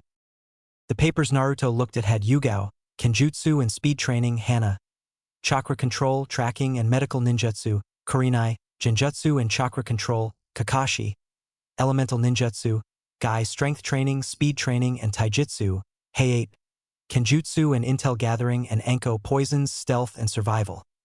Written on the papers. Hokage, I'll choose. Chapter 9, Broken Fangs. Hokage, I'll choose dash. Hey, Alpha, is it time to choose the next fucking teacher? Yeah, why do you ask, Icefong? 'Cause it's my fucking turn to choose, and we need to go see Hana, shouted the beast. Fine, you heard us, Hokage. Okay, I'll inform her, spoke the old man in a worn-out tone as if he was being hypnotized by the work in front of him. The boy looked at him skeptically before beginning to walk out. Wait, Naruto, I have one question for you, spoke the old man in a deadly serious tone as Naruto stopped and looked back at him. Yes. What restaurant would you suggest for really good food? Asked the man as the wolf and boy both fell over. Ichiraku's, spoke the boy as he ran out to escape any more stupid questions. I thought so, spoke the old man darkly as he wore cynical grin. Naruto was walking down the road at a very leisurely rate as he went a sudden gust of wind push him forward, slightly knocking him over. He looked up to see flashes of black fly forward. What was that about? Beats the fucking shit out of me, responded Icefong as they started to walk to Ichiraku for some ramen. When they finally got there, they were greeted by orange and red instead of a calm, busy stall. Smoke billowed from the flames as a girl no older than 19 came stumbling out calling for her grandfather. She looked around till she saw Naruto. Naruto-kun, please save my grandfather, cried the girl as the restaurant was being burnt to the ground while tears poured from her eyes till she finally. The young boy looked on in horror as someone he cared for like a dad came running out in flames. The old man could be seen swatting himself and trying to put the flames out as he suddenly stopped, and then fell to the floor in a heap of burning ash. The boy slowly began to cry till he heard shouts from nearby. He turned in hope of having help to put the fire out. There's the demon, shouted one woman as a horde followed behind her. They came bearing clubs, knives, broken glass bottles, and various other weapons. Get him, shouted another in the crowd as they charged the boy. Icefong, put her somewhere safe, shouted the boy as he sprinted away while the wolf jumped from roof to roof with the unconscious woman on his back. All the while Naruto was jumping from shadow to roof and back trying to hide. He finally lost the villagers, so he hid in his base he had before he left the village. I'll be safe here, thought the boy in comfort as an explosion was heard behind him. He looked over to see several ninja and villagers walking through smoke where the entrance would have been. They all wore sick grins as they walked towards the scared boy, each person holding a weapon of sorts. They beat him viciously, leaving him drenched in his own blood in a near-death situation. He slowly drifted into a coma as he heard footsteps getting louder with each passing moment. The boy descended into darkness with one thought on his mind. This all happened because I spoke. This all happened because I told someone something they wanted. My own mouth betrayed me, thought the boy as he kept reciting it in his mind, slowly thrusting his heart into darkness. The boy woke up and slowly looked himself over to see that he was covered in bandages. He looked to the side to see Kyubi sitting against a wall. He looked at her gratefully before he stood up. He slowly walked forward and looked around. He looked for several minutes till he found a black board with a small amount of chalk. He picked them up and slowly trudged out as the sun bore upon his figure.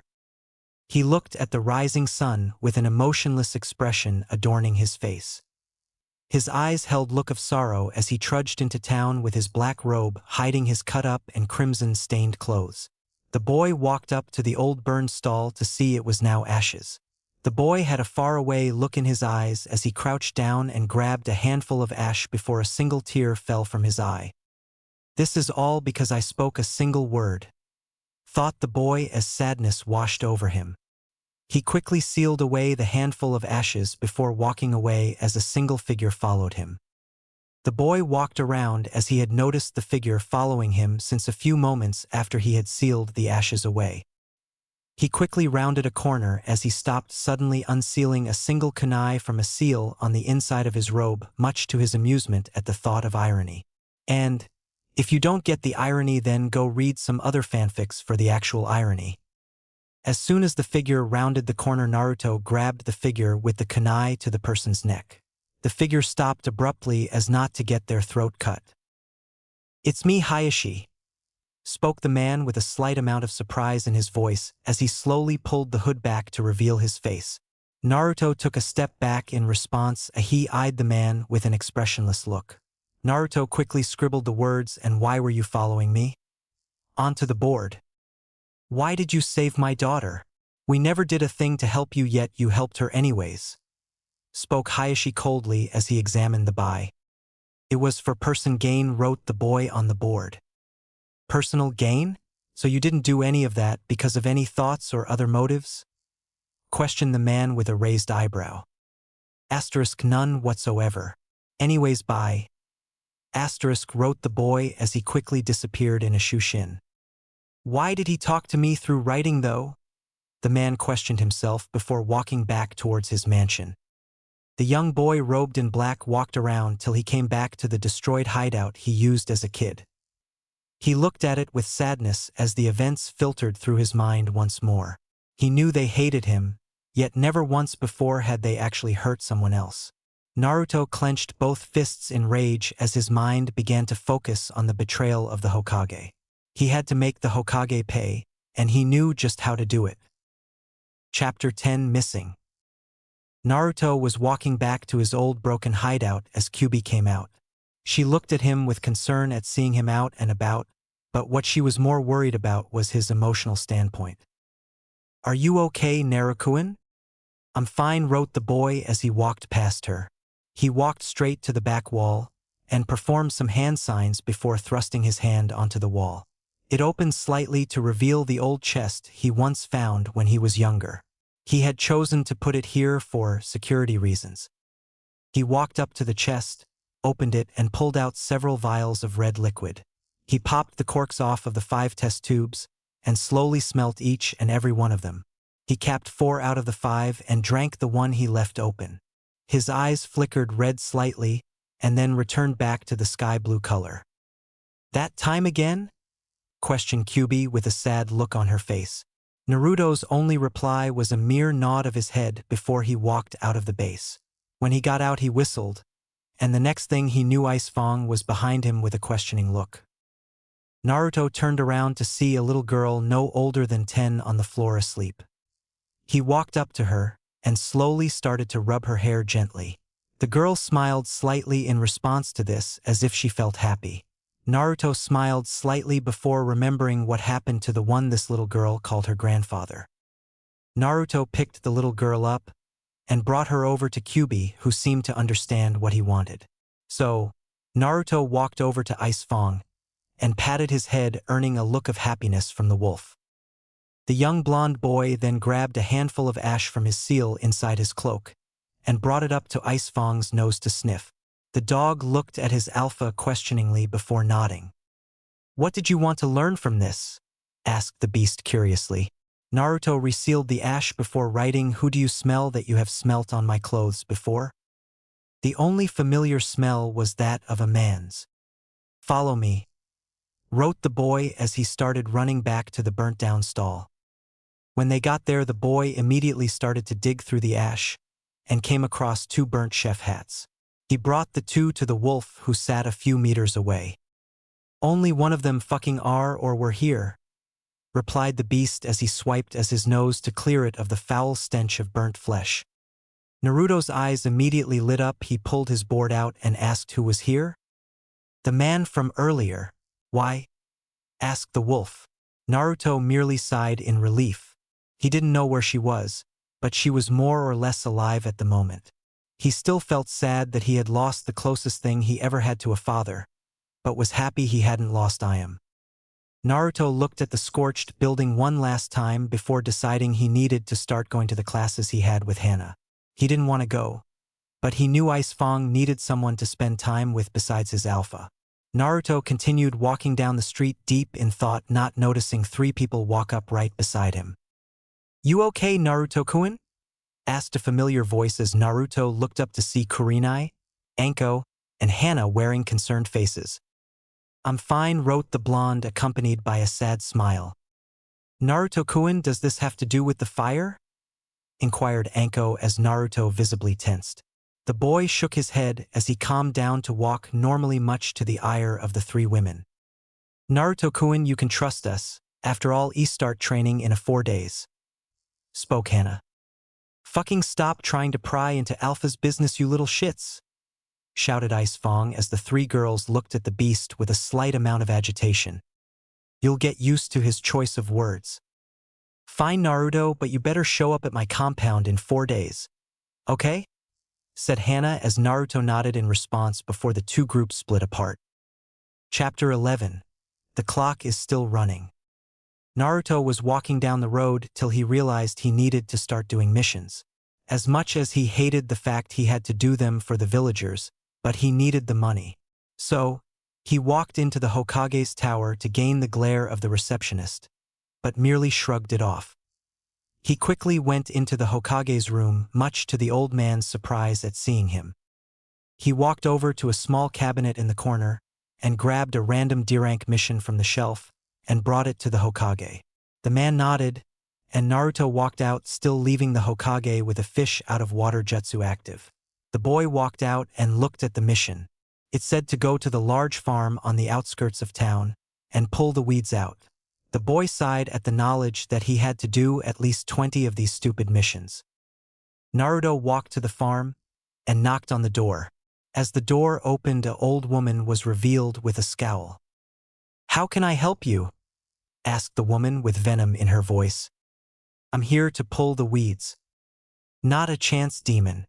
You would probably poison our crops, or you might even taint the land, making it stop growing things. I'm here for the mission you requested," wrote the boy with a stern glare upon his face. "And I said no. Get the hell out, you brat. I am here for my mission." "I don't care," shouted the woman as she opened the door and backhanded the blonde. The boy turned his head back and glared daggers at the woman. He spat at her bare feet before walking around a corner. Once out of sight, he made several hand signs before transforming into a brown-haired boy who looked constantly tired. He then walked up to the door and knocked on it to have an angry-looking old man answer the door, this time while shouting, "We said to leave us the hell alone, demon." Then, when he saw Naruto disguised, he apologized and led him out to the farm and watched as he pulled the weeds. Several hours passed till Naruto finished the job. He got the family to stamp the folder as Boy Shushined to the Hokage and threw it onto the table. The man looked at it with disgust before paying the young boy 10,000 ryo. The boy looked at the money, grabbed it, and then walked out. He was walking back to the broken hideout here he last saw Kyubi. He arrived to see her awake and tending to the now awake brown-haired little girl. She looked at Naruto with a face that hinted a little fear before Kyubi started to rub her head and told her he was a friend of hers. Her demeanor then changed her to a happy face as she ran over to the boy and hugged him. Naruto smiled at the girl who was less than a head smaller than he, before he felt sick to his stomach. He grimaced in pain before clutching it. "Naruto, what's wrong?" shouted Kyubi as she ran to his side. The boy started coughing viciously before turning over, and coughing blood out onto the grass. "The second vial?" asked the crimson-haired woman as Naruto nodded while still coughing up a storm of red. Instantly, the woman dashed to the base and grabbed the vial with the number 2 on it and ran out. She sat the boy up and uncapped the container. She then poured it down the boy's throat as he tried his hardest to not cough. The boy drank it as he grimaced from the horrible taste. He coughed a little more, but this time red didn't fly from his mouth. After a minute, he stopped coughing and started to breathe properly. He looked up at the sad-faced fox to see her near tears. "Naruto, I think it's almost time," whispered the woman. The boy looked up at the woman and smiled before bringing up the board with 2 more days written on it. The kitsune smiled at him before smiling, bending over, and kissing him on the forehead. "Okay, but only because you asked, Naruto," the woman whispered into his ear seductively as his eyes drooped shut, letting sleep take him once more. Chapter 12. Finished. Naruto woke up as light beat upon his eyes. He opened them to see a redhead snuggled up to him. Today was the last day, no 12 hours he could touch her in this realm. All because of the stupid condition. He was brought out of his thoughts as he felt her grip tighten on him, and her face squint. She whimpered subtly as he snuggled closer to her, which seemed to relieve the girl as her face switched to a comforted one. He smiled at her, then wandered back to the events of the last few days. He had wanted to be with her as much as possible, so they had decided she would help him on his missions. Which as of now, he had now 11 D-rank missions under his belt thanks to his shadow clones. So he was now eligible for a C-rank mission if accompanied by a sensei who gave their recommendation. Naruto knew that tomorrow he would start training with Hana, but he still wanted to spend time with Kyuchan. That's when a pair of rubies fluttered open and stared lovingly into a pair of sapphires. The owners smiled at each other till, much begrudgingly, they got up to get ready for this evil day. Naruto quickly got up and went over to the last vial on the table. He uncorked it and swiftly drank it. He looked back at the fox with eyes of sadness. "Oh, come on, Naruto, and you know this would happen. This only means you need to get some more from her." "I know. I just wanted to spend more time with you, Kyuchan. Break up the fucking love fest, please. We need to get to work on training Alpha," spoke Icefang as he approached the two. "He's right, dear, we need to train you some more. Give me an hour. I'm almost done with this seal."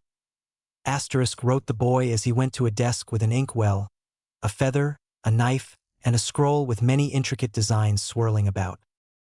An hour passed quickly as Naruto looked at his creation with pride, with one thought flowing in his mind. Soon I can take my revenge." "Hurry up!" shouted an angry wolf as Naruto put the scroll down carefully and sprinted out.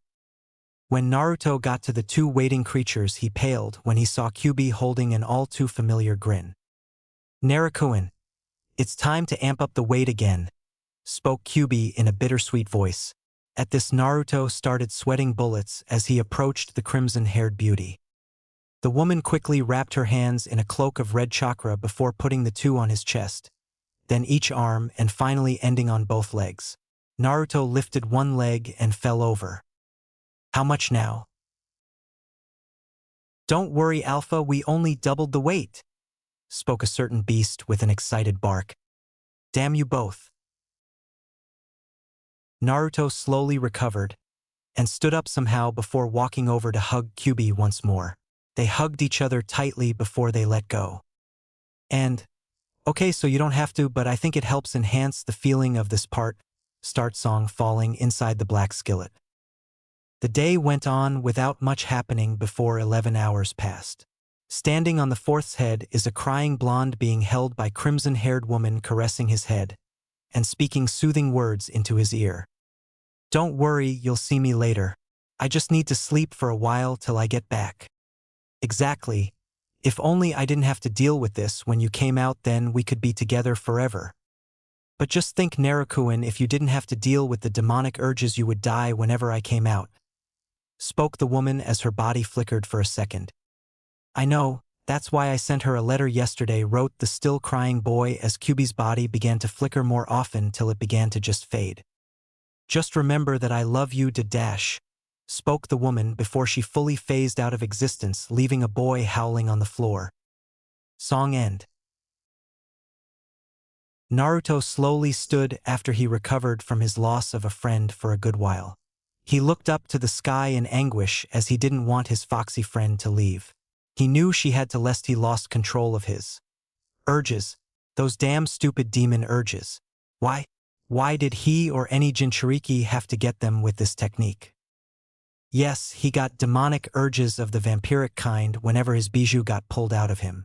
It was either turning slightly demonic to have a link with her when she was out, or to be on the floor dead with her free to roam. He obviously chose the former as he didn't want to die just yet. He looked back to the city he despised as he went back inside the forest. He got back to his base as he started to whittle wood in the shape of a woman. It took him quite a while till he had finished his already nearly finished full-size sculpture of voluptuous woman, due to the fact he took great care to etch every possible detail into the sculpture. He looked at his creation with a smile. Soon, very soon, went through his head as he let it rest against a wall. All he had to do now was get some paint, a blood seal, and lastly a certain type of chakra. He knew how to get the paint easily, and he could create the blood seal even easier. It was just a matter of time till he got the chakra he needed. He walked into the forest and gathered a multitude of colors varying from red to blue, black to white, and green to purple. He then went back to the base and scribbled on a scroll to create a blood seal. He painted the wooden sculpture with red hair that fell to her waist. Two patched, one on either side, came in front of her hair in the shape of fangs, and a single stray tuft was tied to her right side by a green pin, making it slightly thicker than the left. She had amethysts for eyes with small onyx gems for pupils. She also had a button nose accompanied by thin, sharp eyebrows. Lastly, she wore a green dress over a white shirt.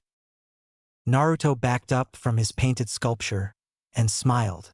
He just had to wait till it dried, which would be a good several hours.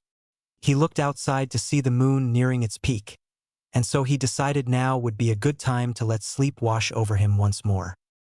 The following morning he got up bright and early as Ice Fong was already up and hunting for their breakfast. Naruto quickly checked to see if the paint was done, trying to see it wasn't quite done. But it was close. The blonde sighed, and then turned to see Ice Fong dragging a juvenile deer in.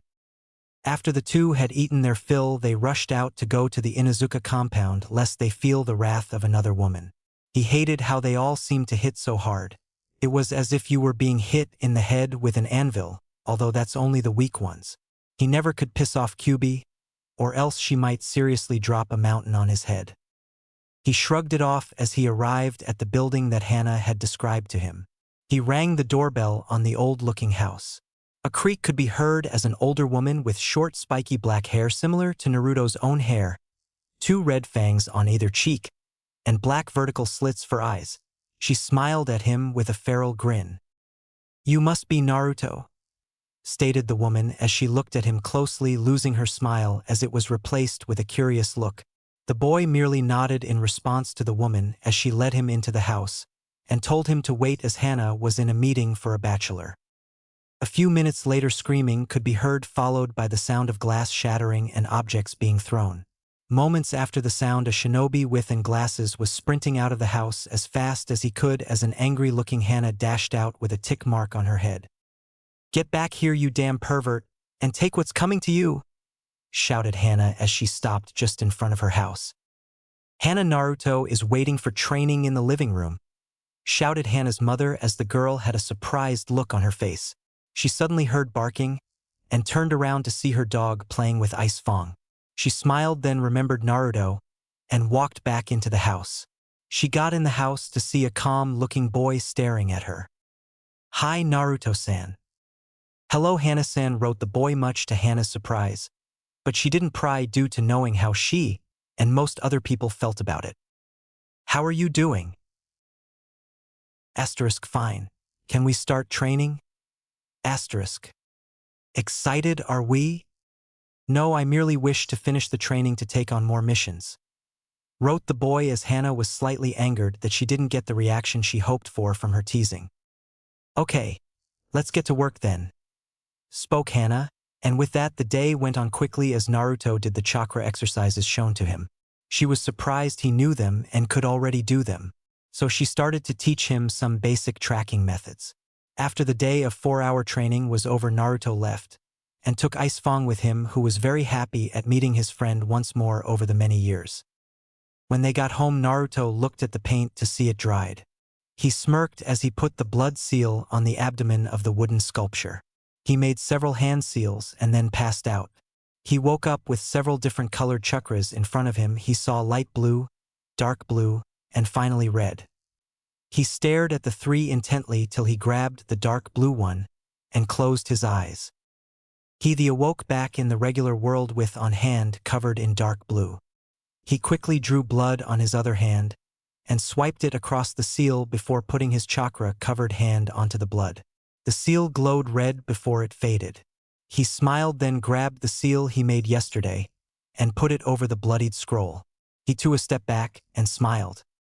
The wooden sculpture seemed to become less like wood and more like a real woman. Suddenly the woman fluttered her eyes open. "Where am I?" asked the woman. "Welcome home." Mom, wrote the boy before wrapping his mother in a tight hug. Chapter 13, Mommy and a Mission. "Who are you?" asked the red-headed woman who the blonde was hugging just as Ice Fong walked up to see the two. "Alpha, who is she?" asked the beast as Naruto let go of his mother and looked at the wolf. "This is my mother Kushina. Mom, this is my friend Ice Fong," wrote the boy as he passed slightly, earning a chuckle from the sailor-mouthed wolf. "Son? When did I ever have a son?" asked the woman, instantly breaking the boy's heart. Asterisk Mom, it's me, Naruto. You know yours and the fourth son? Asterisk. The fourth as in Minato? Asked Kushina, earning a nod from the boy and dog. Why would I have had a son with that asshole? Asked the woman, earning a single grin at the language and a confused blonde. Asterisk, but you're my mother. Remember you died when Q-chan attacked the village? Asterisk. Q-chan? You mean QB? No, he's talking about some other fucking nine-tailed fox. Spoke Ice Fong sarcastically, earning a tick mark on Kushina's forehead. When did QB attack and why? She would never do that. Wait, where am I? Asked the woman, earning 2 face faults due to just now realizing she didn't know where she was. Do you not remember having a child, Mom? No, I never would have had a child with that bastard, and I definitely haven't done the deed yet. Spoke the redhead shamelessly. I think something's wrong. Spoke the young boy in his head. I know there fucking is. I can smell ink shit on her, active ink. What do you mean, Ice Fong? Someone put a seal on her fucking memories or something, and she definitely has a problem for not remembering when the QB fucking attacked. Or your birth. Do you think I messed up on the seal? Not a fucking chance. I had Yorick the shithead look it over while you were out, and even he said it was gonna fucking work properly. How did he know it would work? We kinda tested it out twice. You know how I feel about you touching my stuff. Well, oh well, get the fuck over it. Fine, we'll finish this later. Naruto, that name sounds familiar, spoke the redhead to herself. Yeah, you named me after a fish cake, Mom. Hey, don't get sassy with me, kid. Although, that does sound like something I would do, spoke the red-headed woman as she struck a thinking pose. I think we'll need QB in order to see the seal. Well, you'll need to fucking wait until she wakes up, Alpha. I know, thought the boy as he looked at Ice Fong. I still don't believe you, boy, spoke Naruto's mom as she came out of her thoughts. It's fine, just stay with Ice Fong until QB wakes up. What do I mean I can just talk with her? Give me a minute, spoke Kushina as she sat down to meditate. You won't get anywhere with that fucking method, spoke Ice Fong as the redhead's eyes shot open. Why can't I talk to QB? asked the woman in worry. Because she is inside of me, wrote the boy as he lifted his shirt and channeled chakra through his body, making the seal on his abdomen. So you might be telling the truth then, but how am I alive? I revived you with the seal on your abdomen, wrote the boy as he placed his hand on her shoulder and pushed his chakra into her. Then the seals glowed through her shirt to reveal his words of truth. So there is some truth to your words. All right then, I'll listen to you for now. But I warn you now, you still tread on thin ice. As long as I have the chance, wrote the boy as he began to walk away. Where are you going, Naruto-san? He's got training with Hana the shithead. Oh, okay, spoke the redhead as the blonde just walked without looking back. He was still heartbroken over his mother not knowing who he was, but he was happy to at least see her. So with a sigh, he trudged on to the Inuzuka compound with a purpose to train and to find Ayam. Naruto quickly arrived at the compound as he nearly sprinted there, not from excitement, but rather to escape the stares of the public. Their stares were slowly driving him to madness.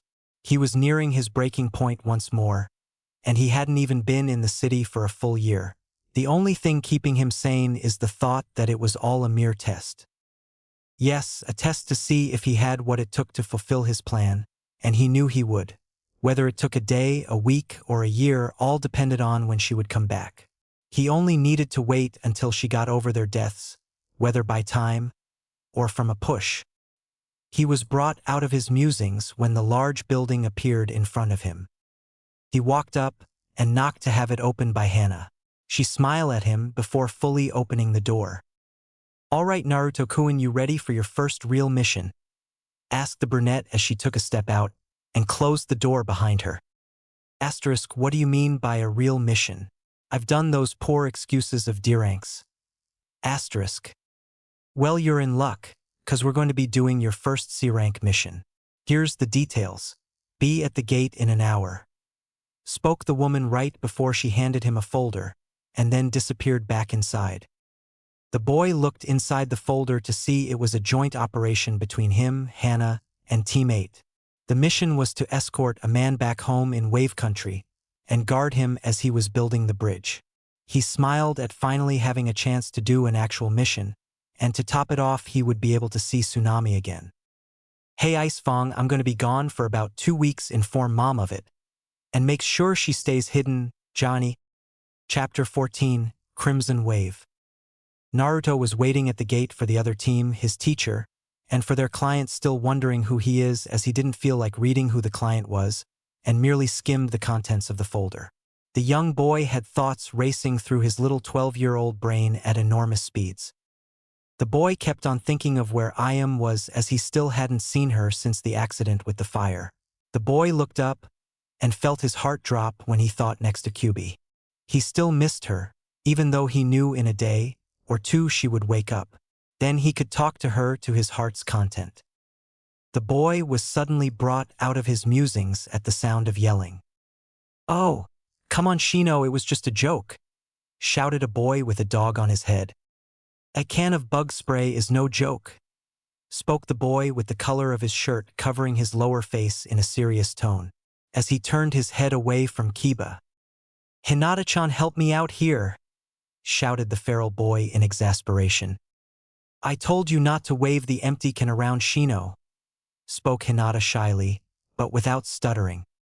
Oh, come on, not you two. All I did was say he needed to pack a little for the trip, and it was a joke, shouted the boy once more. That was a horrible joke then. I mean, come on, you could have at least used a full can, shouted Hana, berating him on his joke, along with her dog barking its approval. Hana-chan, how can you encourage your brother? Shouted a slightly angry Kurenai.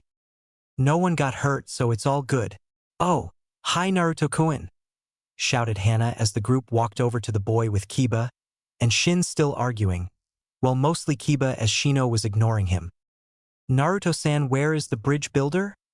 Asked Kurenai as she walked over to the boy. I don't know, wrote the boy as Kurenai nodded, already informed of the talking or lack of talking situation from her discussion with Hana. Flashback, 2 days ago. Hey Kurenai-chan, Anko-chan, and Yugao-chan," yelled the Inuzuka heiress as she ran at her friends with a look of urgency on her face, and in her tone of voice. "What's up, Hana-chan?" asked Anko out of worry, as she also seemed to pick up on the blatant display of urgency. "Naruto-kun isn't talking." "What do you mean he was talking to us just yesterday?"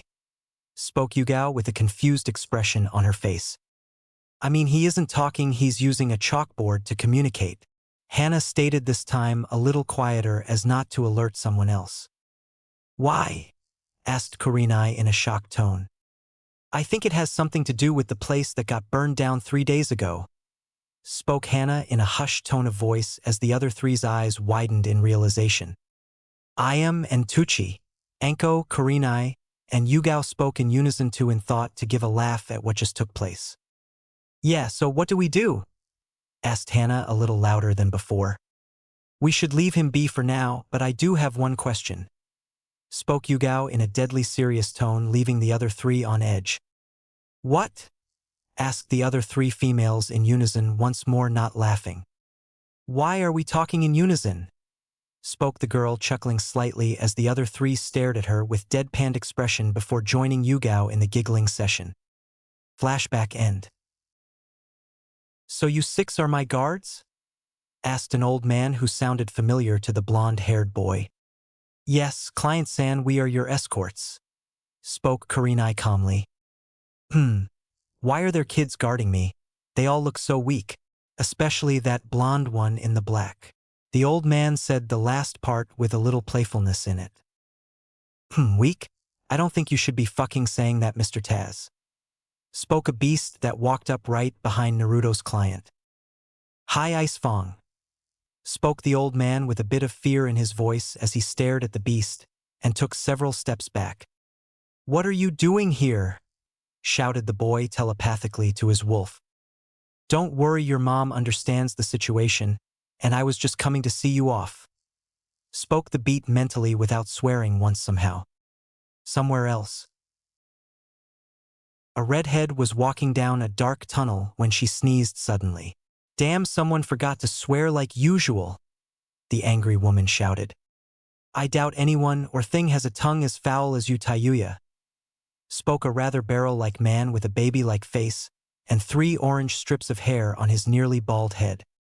"Shut your fucking pie hole, Jirobo. I know there's someone else out there who knows how to speak properly," shouted the redhead angrily as the man just gave her a deadpan expression, before he just waved her off and picked up a brown cloak. Back in Konoha. "How have you been, Naruto, my boy?" spoke the man with a large grin on his face. Asterisk good, you, and I think we should start getting you home, lest you want to anger your daughter again. Asterisk wrote the young boy as the man just started to sweat bullets. "Yeah, I think you're right, let's go. And Naruto, why aren't you talking?" "Personal things, old man Taz." "Okay," spoke the man as he wasn't the only one to see the written phrase, and he among others chose not to stick their noses any further in his business. They got the hint that he would tell them when he was ready, and he wasn't. Yet. The rest of the journey was walked in silence aside from the bridge builder talking to Naruto, and the boy scribbling responses at inhuman speeds. The group of 7 walked for about 2 hours on the road before they all suddenly stopped.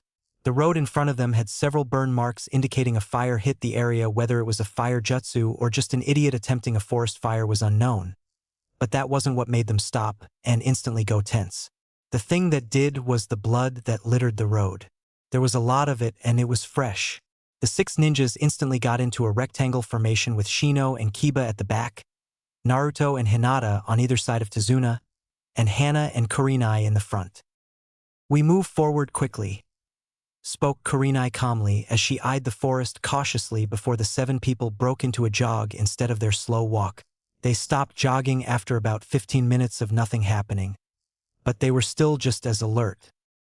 "Ice Fong, you hear me?" asked the boy in his head. "Damn, he's blocking me out," shouted the boy mentally as the group continued on without stopping. After 20 more minutes, the group came to a clearing in the forest much like the bloodied battlefield they had been on not an hour before. This had only 2 real differences though. Instead of just blood on the ground without corpses or anything, there were 4 bodies. 1 man, 2 teenagers, and 1 feminine-looking kid the Genin's age. The horrifying part, though, was that the 4 bodies were missing their heads and were hanging from the trees by a rope attached to their feet. The second difference was the smell. This place reeked of death and evil, unlike the last battle-scarred path they had encountered. This one had the horrific smell looming over the dirt road, just like the bodies the smell accompanied. Then, out of nowhere, a chilling wind blew through the road. The shinobi could have sworn they heard a whisper say, "Join us," in a low hush voice that once more sent a chill down the spine. It was as if the Shinigami himself had graced the field of battle, and that gust of wind was the messenger saying he had arrived. 3 out of the 4 genin turned and puked in a nearby bush. Naruto stood still and stared at the 4 before looking at the jonin to see their reaction to the scene before them. The jonin were standing there scared at the sight of it before turning to Tazuna. "Why are there missing nins in our way?" asked Hana calmly as Kurenai was over with the 3 genin trying to help them cope. I don't can know," spoke the scared man as he still had his eyes glued at the hanging corpses. While the 2 of them were arguing, however, Naruto saw several figures in the distance. Their bodies were barely visible due to the fog that had rolled in, but Naruto saw them nonetheless. The 3 figures wore masks and had different colored cloaks on. The first of the 3 wore a dark crimson cloak and a Hanya mask. The second wore a brown cloak with a mask of a boar on its face, and the last figure wore a spider's mask with a black cloak. Naruto stared at them before they slowly phased out of existence as if they were never there to begin with, but they didn't take the presence of the god of death with them. Naruto smiled as he knew they were real and were waiting for him and his team to get to the bridge to confront them. "Okay, guy, because Mr. Bridge Builder here is saying he doesn't know who those ninjas were, it's up to you guys to decide if we move on or not. Just know from this point on our word is law." "Okay?" asked the black-haired jonin. Sensei, why are the people moving?" asked Hinata as her eyes were wide with fear. "It's just the wind," spoke Hana before she turned and saw that it wasn't the wind. The 4 figures were on the ground and walking towards the group with kunais in either hand. The group suddenly stopped and took battle-ready stances as they faced the group of 7 headless. What's going on?" shouted Kiba in fear as the pup on top his head whimpered in fear. "Keep calm and protect Tazuna," shouted Hana as the 4 genin put their backs up against the old man who was now scared of what was going on. He was about ready to piss his pants. The 4 corpses charged the 2 jonin in a heated fight. Hana jumped in front accompanied by her dog while Kurenai stayed behind flying through in seals. "String beam binding illusion," Kurenai shouted as nothing happened. She stared wide-eyed and then realized the problem. They couldn't hear or see the jutsu, so they were immune to her genjutsus. Hana realized it a moment after, and they both knew they were in trouble. "All of you get out of here," shouted Hana as she turned back, and engaged in a battle of taijutsu with the 2 smaller teens, her dog, and Kurenai were fighting the large man and the girl. The genin from Team 8 were about to till Naruto looked them in the eye, his eyes telling them all they needed to know. "Don't you dare attempt to leave your friends behind." The genin nodded and got into a fighting stance. Akamaru jumped off of Kiba's head. Shino let the bugs within his body flood out. Hinata activated her Byakugan, and Naruto got into a low stance. The jonin didn't notice that the genin hadn't left, so they didn't speak at all except for an occasional jutsu every now and then. Naruto nodded at his 3 comrades before they charged. Naruto and Kiba went to help Hana, while Shino and Hinata went to help Kurenai. Naruto was throwing punches and kicks wildly, but with precision and strength. But every time he let a fist or foot fly, it was blocked and then countered. Every time that Naruto's headless opponent sent him a blow, he blocked it too. They were in stalemate. "Why are there blue strings attached to the bodies?" asked Hinata suddenly from across the field, and it clicked in Naruto's head. He noticed thin lines of blue attached to the bodies of the people. Instantly, the boy dodged another punch before rolling underneath the teen he was fighting.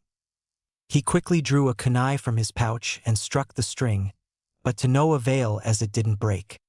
He quickly rolled out of the way of another heel that would have crushed his skull as it slightly dented the ground where Naruto once sat.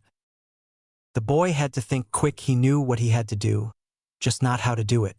Then it hit him, literally, as he received a hit to the face from a chakra-covered fist. He landed near a tree and spit out some blood before he grabbed another kunai from his pouch and stood once more. Naruto started pumping chakra into the kunai before it glowed a slight blue as it barely could hold any chakra. But it was enough. The boy smirked before vanishing in a blur of speed and cutting all the wires attached to the corpses. Instantly, the bodies dropped down lifeless like they were. Everyone looked at Naruto weird as they hadn't figured out how he actually made them suddenly stop except the Jonin. They stopped because they were tired. "What did you do?" asked Kiba with a surprised yet happy expression on his face. "They were puppets," the boy quickly wrote as he pulled a piece of chalk and his chalkboard of thin air. "Pea puppets?" asked Hinata, still staring at the bodies in a battle-ready state in case they tried to stand again. "They were controlled, by chakra strings," spoke Hana while huffing as she was still exhausted. "We should get, moving," spoke Kurenai, also huffing. "Okay, you all can stay at my place. Follow me," shouted Tazuna as if he wasn't just in a life-or-death situation and didn't have a small wet spot on the crotch area of his pants. After a few hours, they arrived at a dock where they ferried a boat across the large, fog-covered river. A few minutes later, and the group was in the town. It was very run down and gave off the alarm of danger. As if just being here could make you lose hope, and it disheartened the genin minus Naruto as he was used to this already. A few more minutes, and the group was at Tazuna's house. They entered into the house that was strangely devoid of life. "Tsunami! Inari! Where are you guys?" shouted Tazuna into the empty house. The man flipped the light on and saw a note on the table. It read out, "To get groceries, took Inari with me." The man sighed in relief. "Make yourselves at home," spoke the man as he turned to the group. Chapter 15. Screaming Fog. It had been 15 minutes since the group had arrived in the house. They turned the lights on and had been showed each of their rooms by Tazuna. But this did nothing to dismiss their growing unease. This unease had nothing to do with the house, the fact that Tsunami and Inari still weren't home, or even the feeling from the city. The cause of the sudden discomfort was the knock on the door 5 minutes ago. Flashback. A sudden harsh knock could be heard from the front of the house. Immediately everyone was on edge as Hana and Kurenai had immediately drawn a kunai. The genin each got into defensive stances themselves, with Hinata activating the Byakugan. "What's on the other side, Hinata-san?" asked Hana in a low, but deadly serious tone.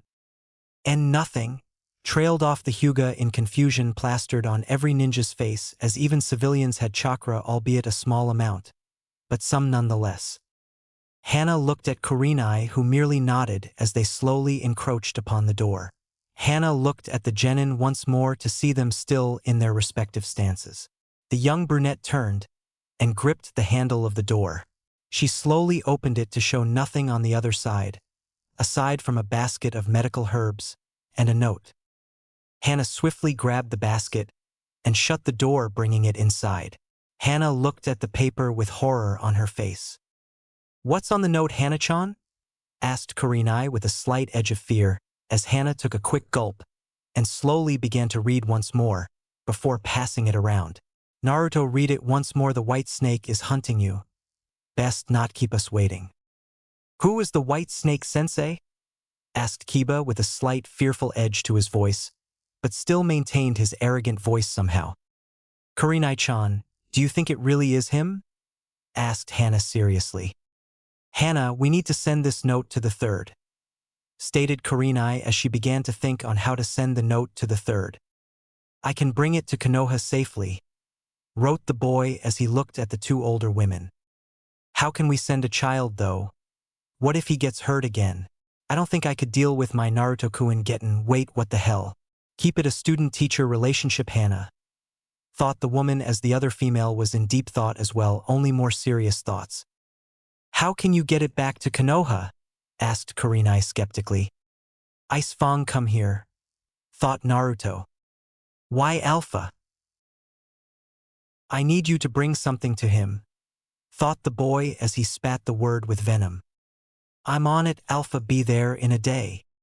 Ice Fang will be here in a day to take it back, wrote the boy as Kurenai sighed with relief that he didn't suggest he would go. She couldn't deal with the boy breaking any more than he already had.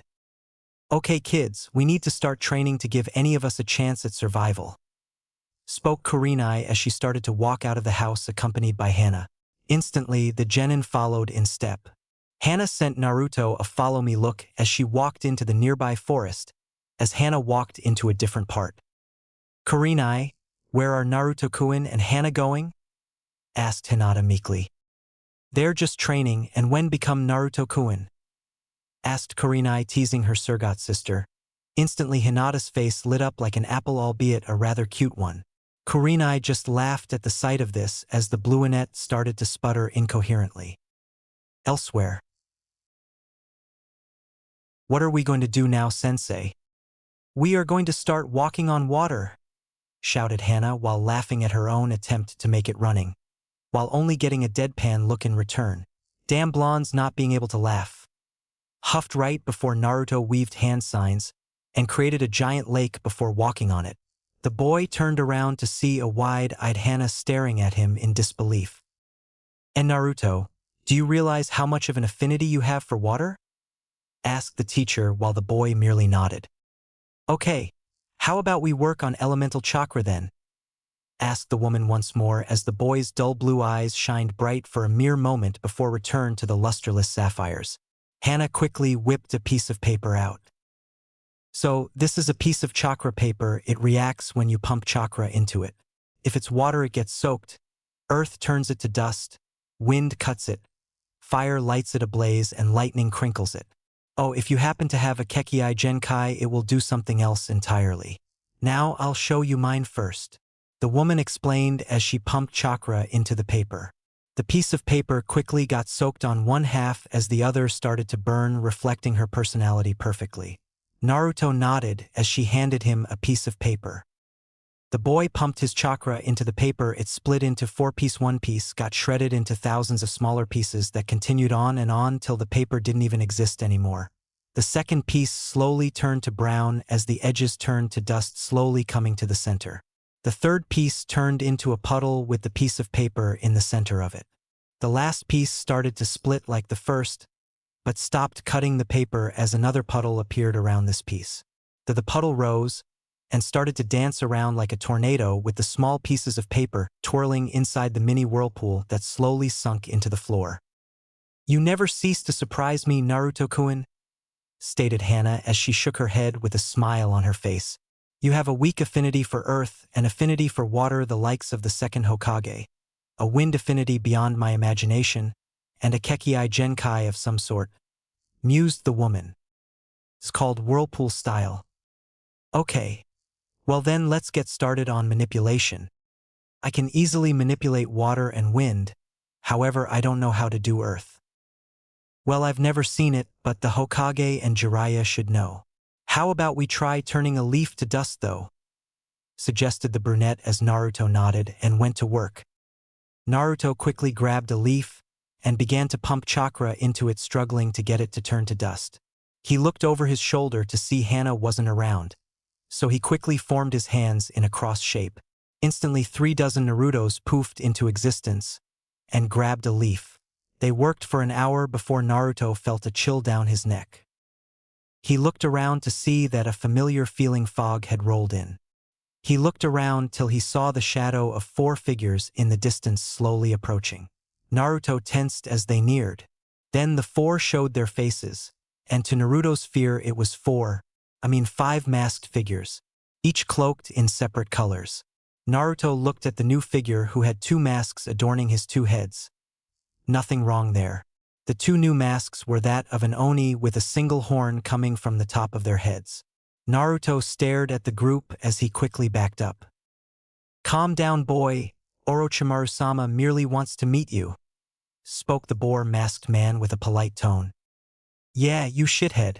Get the fuck over here and follow us, or does the shithead want to lose a fucking finger or two?" asked the Hanya-masked figure spoke in a feminine voice, although Naruto saw Ice Fong looming above her for some odd reason. "Tayuya, woman shouldn't talk like that," spoke the boar man once more. "Shut up fucking fatso or I might cut some fat off of your fucking ass," shouted the woman once more.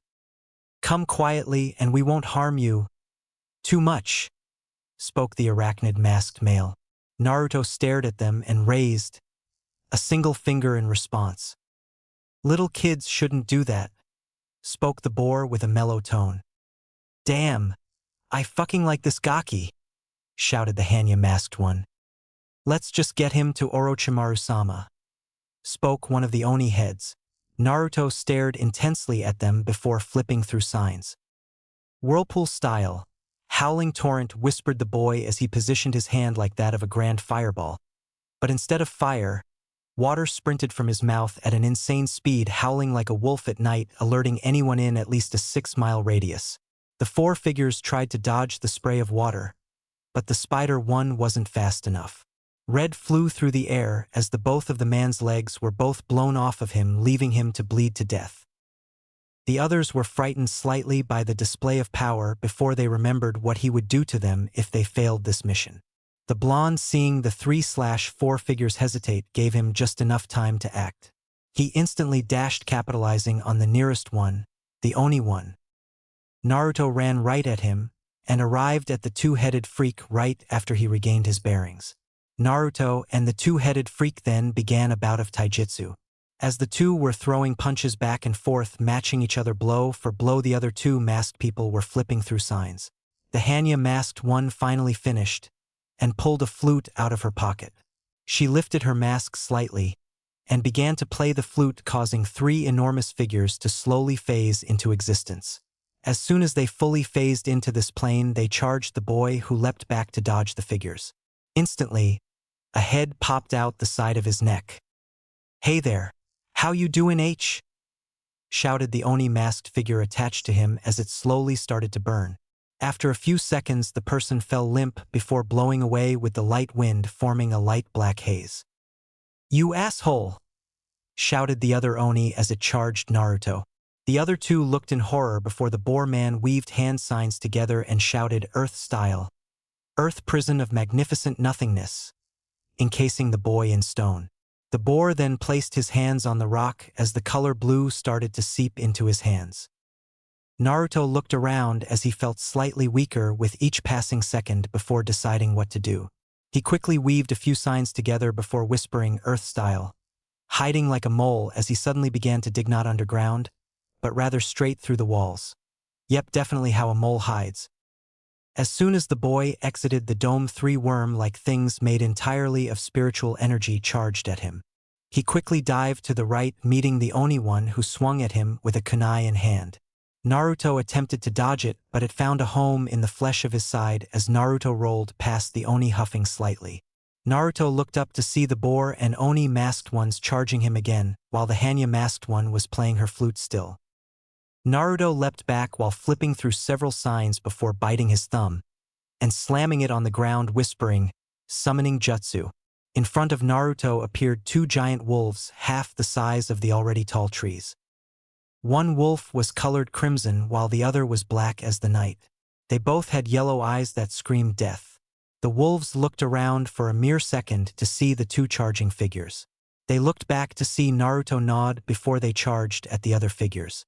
The black wolf met the boar man and instantly lunged at him, bowling him over as they rolled a little. The large man then threw the black one off before facing the wolf again to see a smirk on its face. The man turned around just as he heard Gale Ieto before his body was bisected in 2. Meanwhile, the crimson wolf was swiping crazily at the Oni, who was trying desperately to dodge as the first hit he took when he blocked because his skin to turn black in the wound's immediate vicinity. "Just stop moving, you idiot, and I can end you sooner," shouted the wolf, before he leapt back slightly and somehow went through hand signs with his paws. Yep, definitely possible, just like toads. Lightning style. Static mayhem, shouted the crimson-pelted creature as electricity started to flare wildly from his mouth, while Naruto was flipping through his own signs. Water style. Water dragon jutsu, whispered the boy as it lunged straight into the electricity and slammed into the Oni figure. The man started to spasm violently before he just laid on the floor smoking like crazy. The other woman looked around in fear as she saw the dragon and ran away from the boy. Naruto looked around for the girl, and when he couldn't find her, he collapsed with exhaustion. Chapter 16, Friends in the Mist. The young blonde slowly started to stir from his exhaustion to see darkness dimly illuminated by a white orb in the sky. He watched it pass overhead slowly for several seconds before he moved. He sat up slowly as he looked around to see the two wolves lying around them with their ears up high as if they were alert. "Long time no see, Naruto-sama," spoke the crimson female as she opened her eyes that focused on the boy. The boy nodded before he heard rustling in the nearby bushes. He looked at them to see a boy walk into the clearing with a downcast look plastered onto his face. The boy looked up to see the blonde ninja with his two wolves. Instantly, the boy's face lit up at the sight of Naruto. "Naruto-Nizan!" shouted the boy as he dashed towards the ninja and tackled him in a hug. The boy looked up to see Naruto smile at him with a wide grin, right before he poofed out of existence. "Hey, that's not fair!" the boy shouted as he turned to see a grinning Naruto running away. The boy instantly ran after him with a grin the same size of his brother figure. The young boy then followed him out of the forest to see Naruto finally walk into the house as he waved at him. Inari laughed before he got to the door and attempted to open, till he figured out Naruto was holding the door on the other side.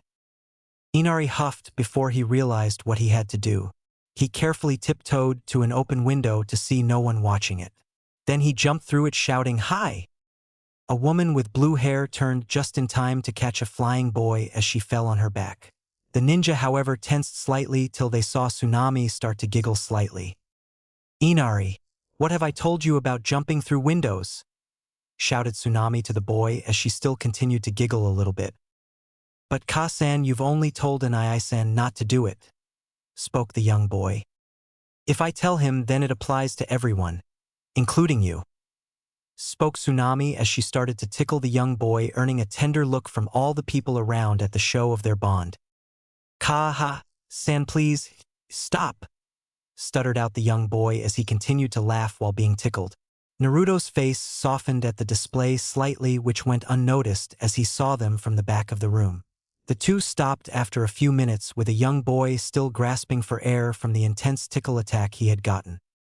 "So Sochi, what is going on right now?" asked the young woman, eliciting several surprised looks from the ninja to find out Tsunami was the young blonde's mother. "It has had its up and downs, Yuka-san," right the young boy quickly.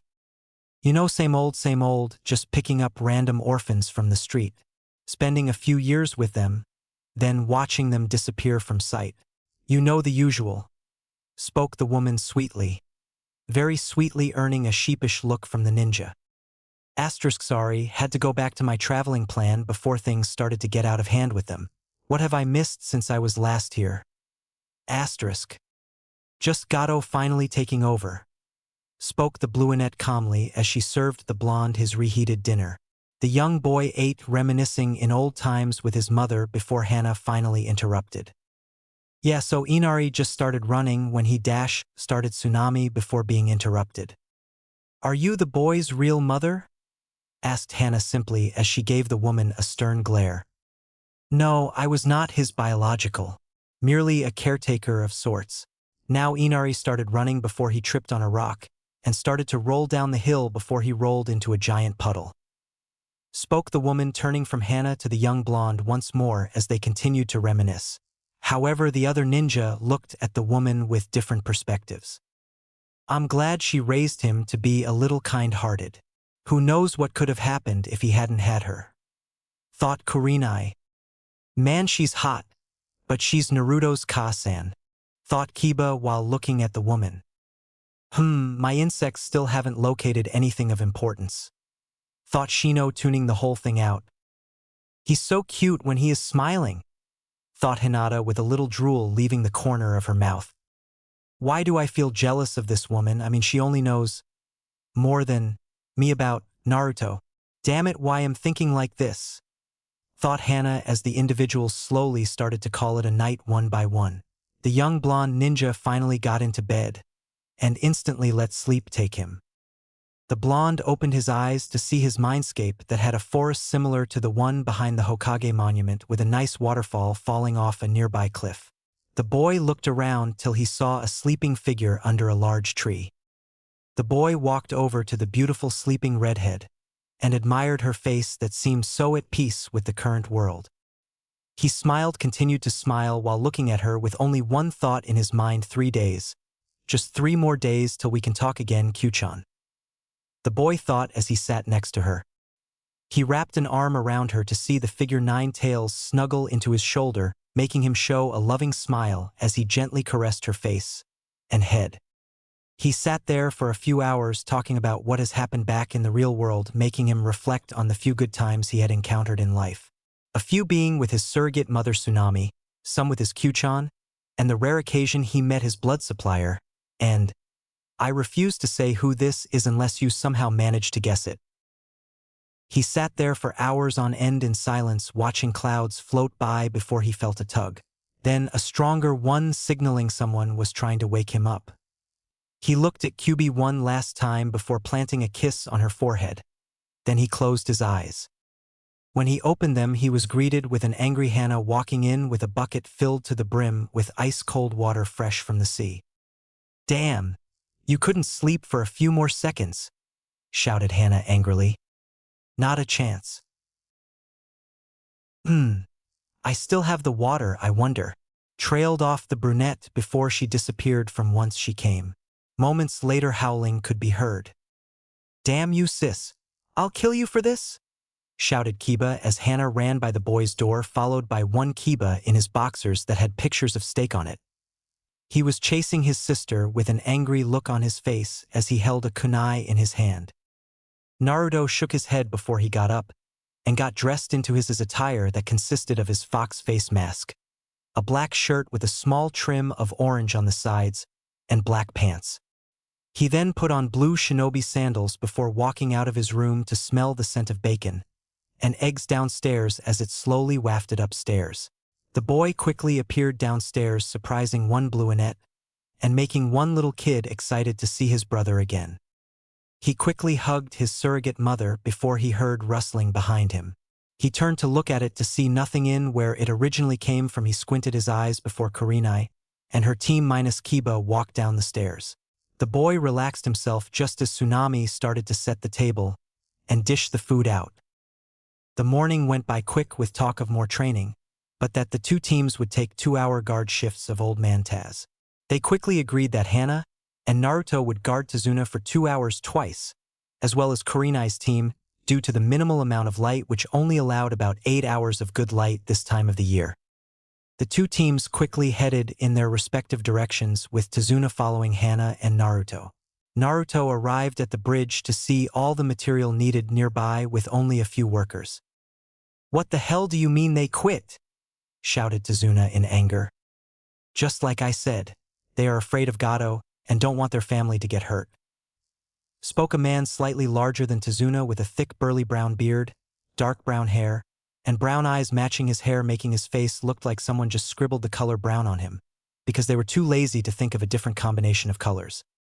Naruto quickly walked up to Tazuna with his whiteboard in hand.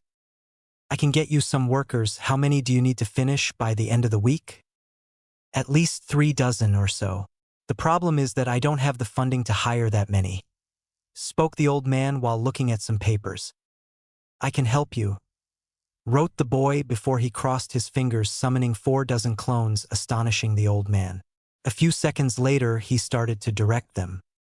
The 2 hours passed relatively uneventful aside from a clone or 2 complaining. But what can you expect from a kid? The other team showed up on the dot, and the moment they took over Hana and the real Naruto Shushined to their training area, leaving the clones to help build the bridge. "Okay, Naruto, you got some explaining to do about your damn bloodline. What 2 elements are they?" Because you seem to know what it is, stated Hannah while sending an unbreakable glare at the young blonde. The two elements are wind and water, wrote the young boy, confusing the Inuzuka heiress. But don't wind and water chakra make the ice bloodline? Questioned Hannah, still obviously confused. Asterisk, the ice release requires 3/4 of the used chakra to be wind, and the other quarter is water, whereas the whirlpool bloodline requires the exact opposite.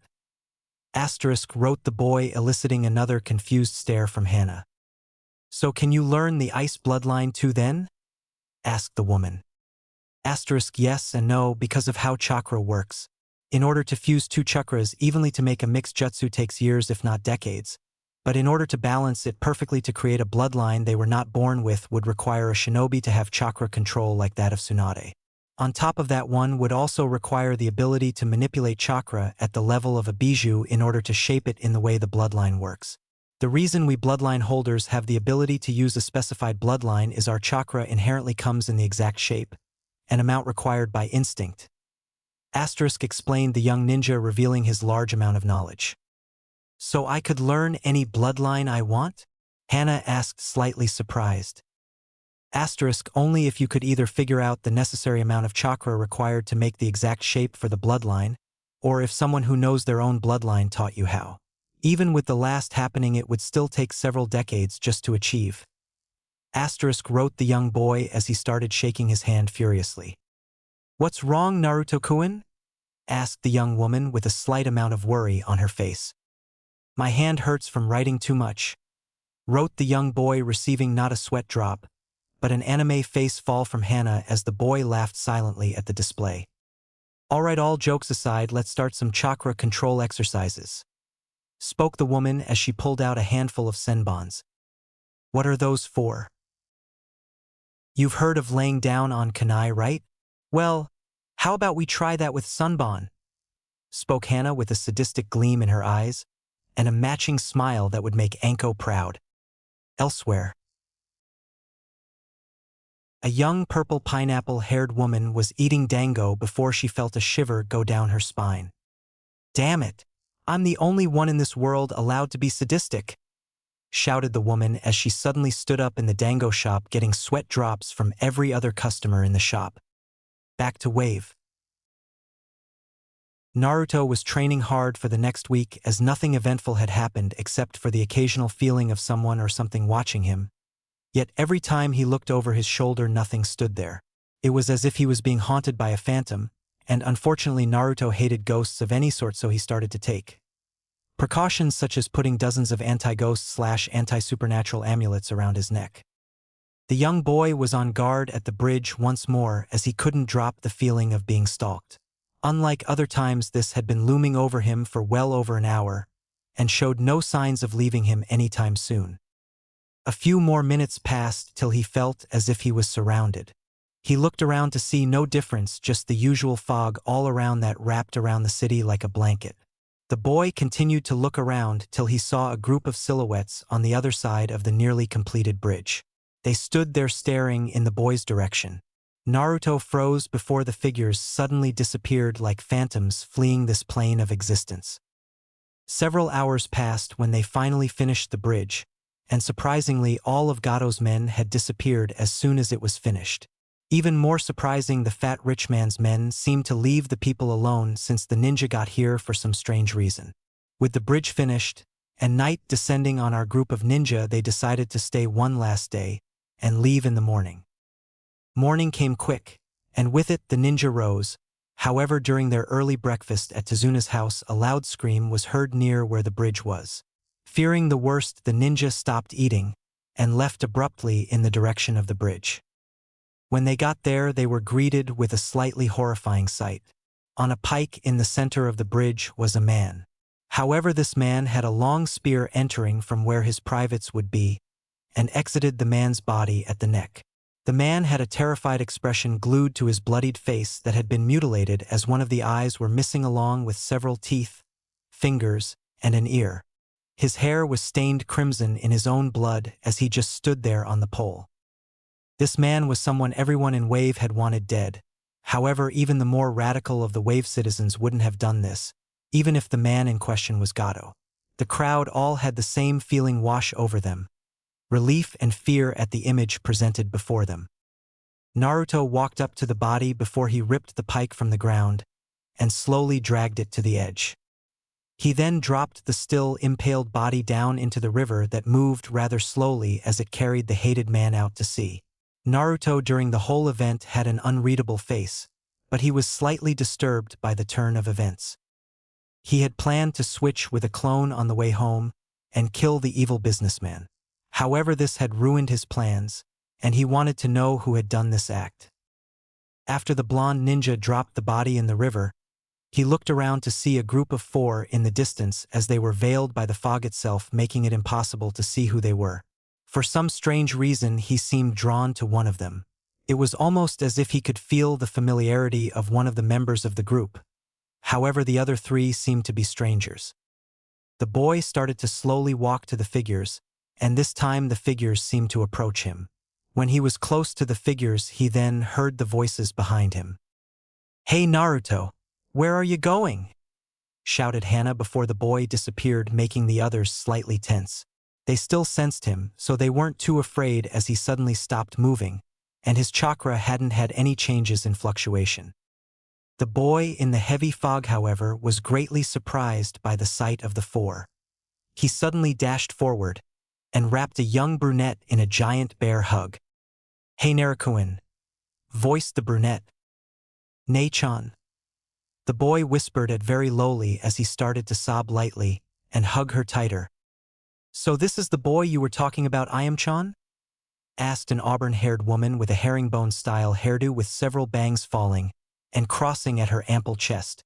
She wore a blue combat kimono that showed off her shoulders and cleavage, which was covered by a fishnet covering underneath. "Yes, Mei-sama, this is the boy I was talking about," spoke Ayam as she rubbed the boy's head and whispered soothing words into the boy's ear. "Well, I can see why you were interested in him. He is quite the looker," teased the young auburn ninja, causing a mild blush to form on the 2 hugging figures' cheeks. "Mei-sama, you shouldn't tease the kids," spoke a man with an eye patch over one eye and a talisman on each ear. "Shut up or I'll kill you, Ao-san," spoke Mei with a Hanya mask appearing behind her bittersweet smile. "Yes, Mei-sama," stuttered out the blue-headed man as he took several steps back. Naruto finally let go of Ayam as he stared into her chocolate-colored eyes that he just loved looking at. "So, Naruto, how is my dad doing?" asked Ayam with a smile on her face, just waiting to hear about Tucci. *H, he's not. I mean, he's... *huffed Naruto before he brought the board up once more.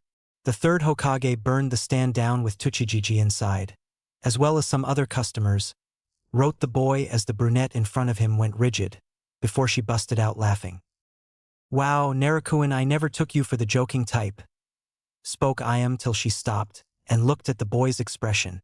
He wore a face of seriousness and sadness. It can't be," yelled Ayam as tears started to burst from her eyes like water from a broken dam. Ayam sobbed and mourned for several minutes, just crying on the younger boy's shoulder. She just let it all sink in. She would never ever see her beloved father again. Then something clicked in her mind as she suddenly stopped crying. She pulled her head back from Naruto's chest with a sad expression still on her face. "Did you find sniffle? A little sniffle, brown-haired sniffle girl?" asked Ayam with an expression showing that she was on the brink of breaking. Yeah. Ice Fong and me found a little girl who ran out just as the stand burnt down. Don't worry, she's fine, Ayam-chan. Wrote the boy as he was enveloped in another hug as Ayam continued to thank him for saving her last piece of family she had left. Meanwhile, the boy just continued to rub her back comforting. The other 3 people watching the scene felt their heart melt at the scene before them. Wow, I never knew a boy had this much care for anything in them. Too bad he's so young. If he was a little older, then I would definitely be after him. Though Mei as she watched the scene before her with a slight bit of jealousy. Well, you better be going back to your village. Back in my day, we never talked to other shinobi that belonged to other villages unless it was in combat or we were allies. Spoke Ao as he started to reminisce for some strange reason. Naruto looked at the man and stared for a few seconds with a hard glare before looking back at Iam. "Why are you with them?" wrote the boy. "I was walking to Kiri to get some supplies, because our supplier didn't show up. Then I got ambushed, and these people found and helped me ever since then," spoke the brunette with a grateful smile towards May. "Okay, will I see you in Konoha again?" "Oh, you're just in luck, Naruto-kun. We are heading to Konoha to talk to your Hokage," spoke the woman with a seductive voice as she crossed her arms under her chest, making it appear even bigger than before, and eliciting a blush from the blonde. "I'll see you in Konoha then," wrote the boy as he walked away to his ninja team.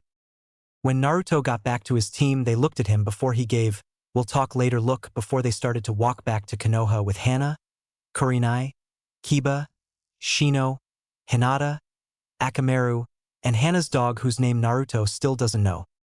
Chapter 17. Shadows Found in the Tree. Naruto walked away from Wave with thoughts clouding his mind.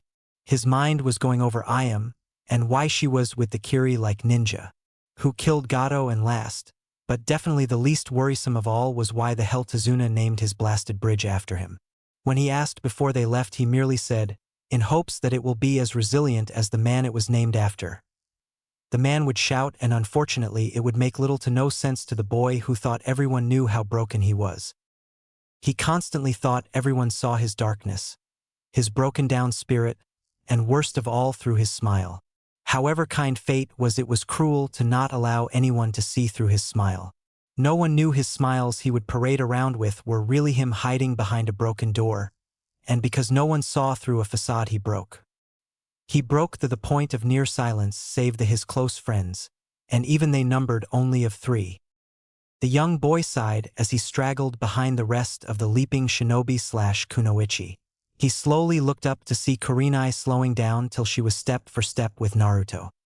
"You okay, Naruto-san?" asked the woman as the boy nodded in response. "You sure? I mean, you didn't even puke at the sight of the 4 headless figures. Even Shino, the unmovable stone, puked at a sight. Hell, even Hana and me cringed at the sight. Yet you seem to loathe them for some reason," spoke the woman while staring at him. A shinobi always has secrets they keep buried, which are only discovered by 2 types of people. The most trusted to that shinobi, or the most nosy of people. "Which are you?"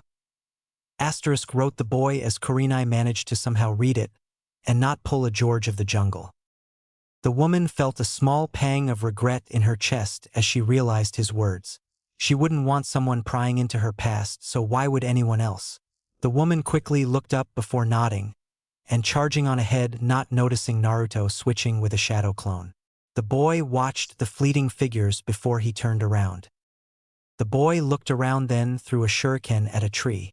The instant the throwing star hit the tree, 2 figures bursted from behind the tree. "Damn it, Alpha, how'd you sense us?" shouted Icefong. "I smelled Hana's dog behind me somehow, and it was stronger than it should be," wrote the boy as he squinted his eyes at the wolf. "What? You know how a mice smells?" shouted the wolf in disbelief.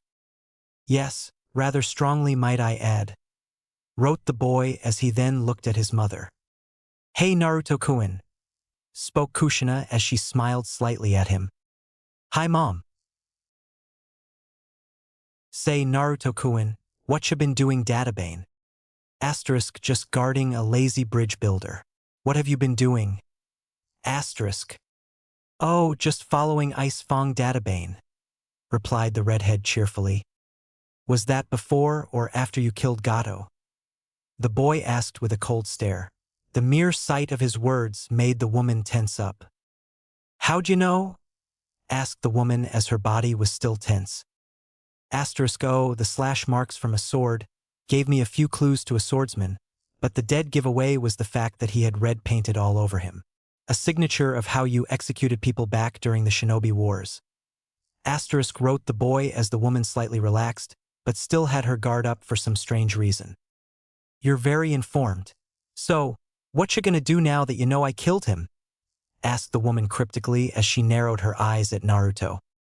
What happened next surprised her greatly. She had been expecting harsh words, air writing. Even a disappointed look, anything but this. The boy that called her mom had hugged her. He let go and backed up a step, then smiled. Not one of his bullcrap smiles, but a sincere one of respect and gratitude.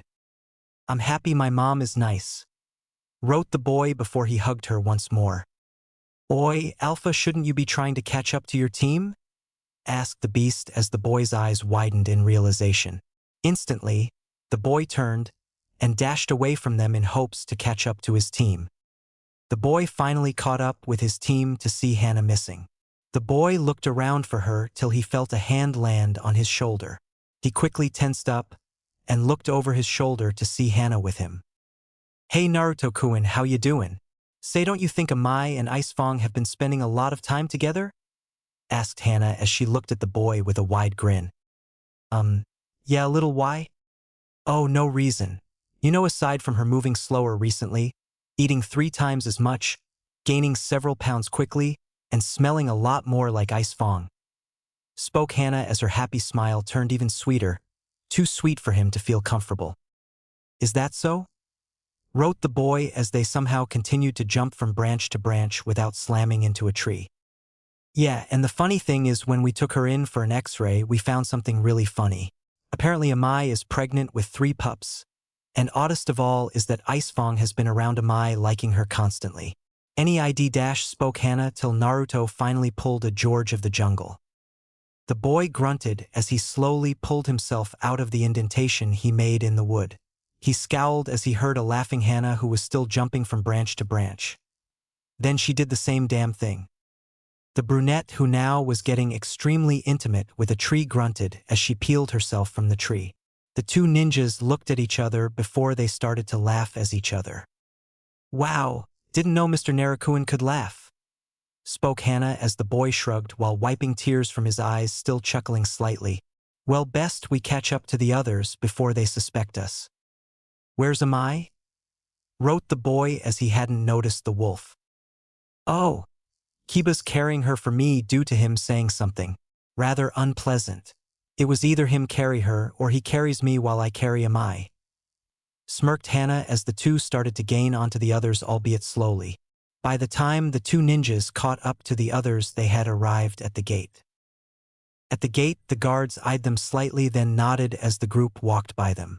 Team 8, Hannah, and Naruto started heading to the Hokage's tower, walking this time instead of running due to them being winded slightly. As the group walked through some of the more densely populated areas, they began to notice glares sent their way. However, all of these glares were directed at Naruto, who seemed unfazed by them, as if not noticing them. The group proceeded faster than usual in these areas to escape the hateful glances. Thus they arrived at the bright red tower in 15 minutes. As the group slowly started to go in, Naruto had a wicked idea. The group of ninja walked into the Hokage's office just as Naruto bursted into through an open window. He rolled in, and then sprung up, standing with a peace sign for his fingers, and an ear-splitting grin on his face, the sight of which elicited sweat drops from all around except for the Hokage, who seemed reserved as if in a trance. Naruto looked around at the walls, skeptically noticing certain odd indentations in the wall, while making it look like he was admiring the beauty of the room. Shino seemed to raise an eyebrow in suspicion as the young boy looked around, while the others merely wrote it off as admiring an office he wanted one day. "How was the mission?" asked the Hokage calmly as he started reading another document. "We encountered several enemies, but we dealt with them fine. Unfortunately, we were unable to find out or to eliminate the enemy. Also, on the way back, we found Gato impaled on a pole in the center of the completed bridge. Aside from that, we encountered no further problems," spoke Kurenai in her usually serious tone. A knock was heard at the door, followed by Sarutobi voicing a "come in." In walked a bearded jonin followed by 3 genin. "Hello, Hokage-sama," spoke the new jonin who entered. The man looked at us, then his eyes focused on Kurenai, who still had her back to him. He quickly brought his gaze back to the Hokage. "Ah, Asuma, how did the mission go?" asked the Hokage, seeing the black pineapple-haired boy looking like he was about to fall asleep. "It went fine, Hokage-sama," There were no problems with the mission, spoke the Jonin now dubbed Asuma. Good. Then give me your written report as soon as possible, spoke Sarutobi as he moved his gaze back to Kurenai. That goes for your team as well.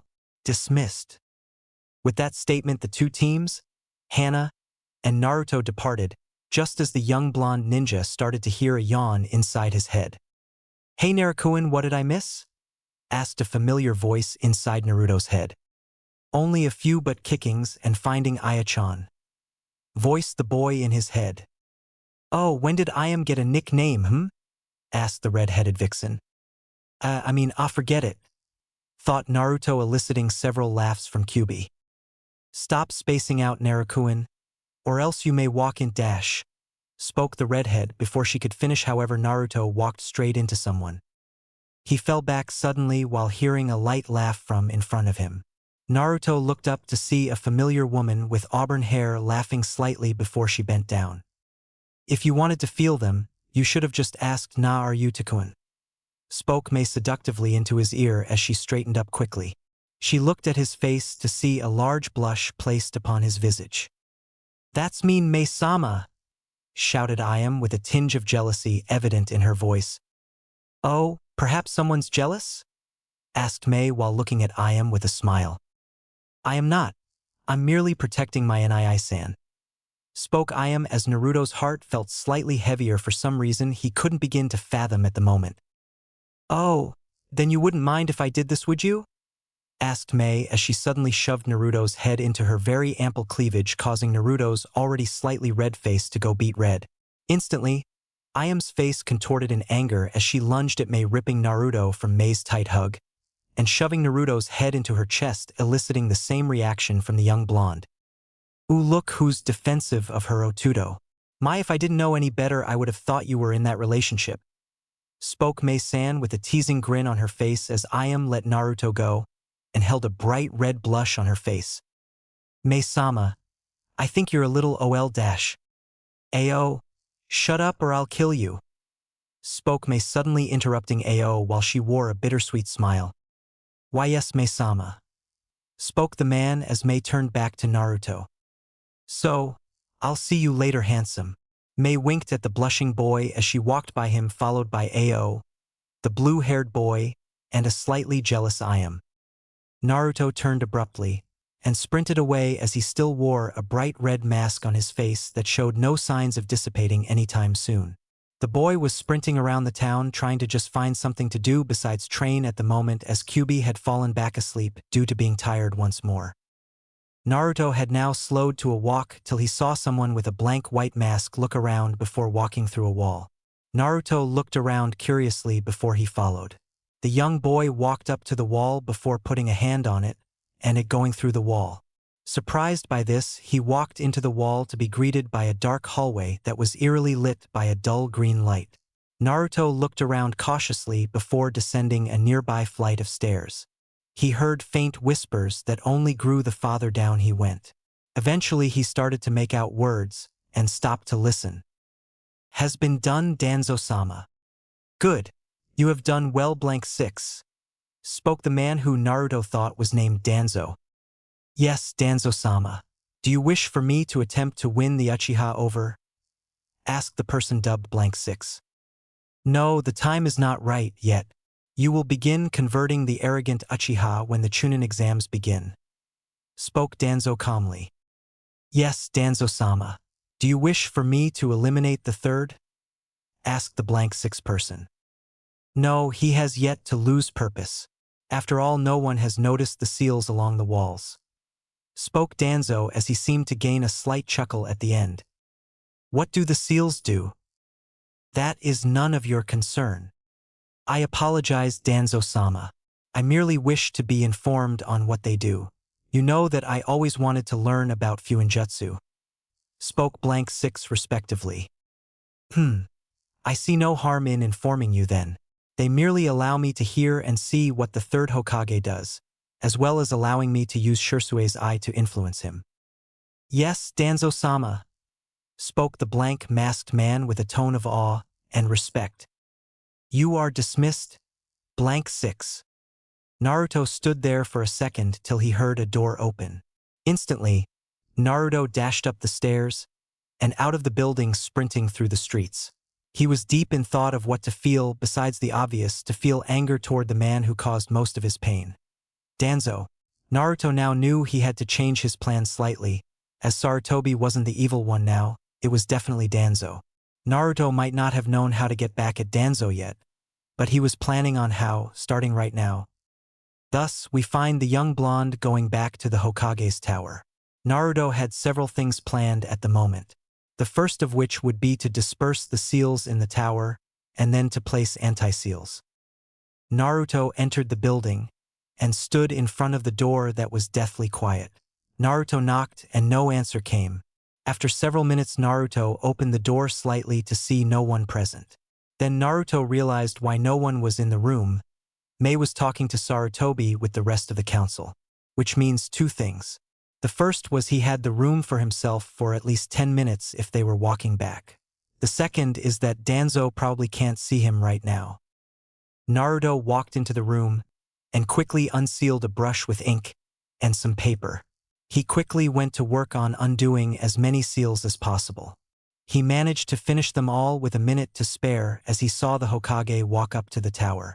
Naruto smirked as he jumped out the window onto the floor. Naruto landed just as he heard the door shut. Naruto smirked as he had done one extra thing. He had placed a seal on the Hokage's stamp that would copy onto his hand and negate any mind control/influence techniques of any form. Naruto smirked as he walked down the street away from the Hokage's tower, just as the cat Umbu appeared. Naruto, the Hokage requires your presence, stated Yugao in front of Naruto as he merely nodded in response before turning to the Hokage's tower and walking back to it. When Naruto was in front of the Hokage's office once more, he took a deep breath. Then Naruto knocked and heard a "come in," stated from behind the door. Naruto walked in and saw Mei, Ayam, Ao, and Chijuro standing in front of the Hokage's desk. They parted slightly to show a new Sarutobi. This one looked slightly younger as he had lost at least 20 of his 50 wrinkles, and his eyes showed deep sorrow. "Hello Naruto, Mei-san here has requested the assistance of several ninja, and I have decided you shall join a team to aid her," spoke the man with a slight amount of depression evident. Why would I lead a group? Wouldn't a Jonin or an Umbu member be better? Wrote the boy as he was slightly confused. Yes, they would, however due to events I have witnessed, and have heard, I have decided that you would be crucial in assisting the rebel leader in their war. Spoke the man as his voice seemed to gain a bit of apprehension. Okay, Hokage-sama. Wrote the boy as the Hokage's eyes seemed to grow sadder at this. You will meet Mei-san at the gate in an hour.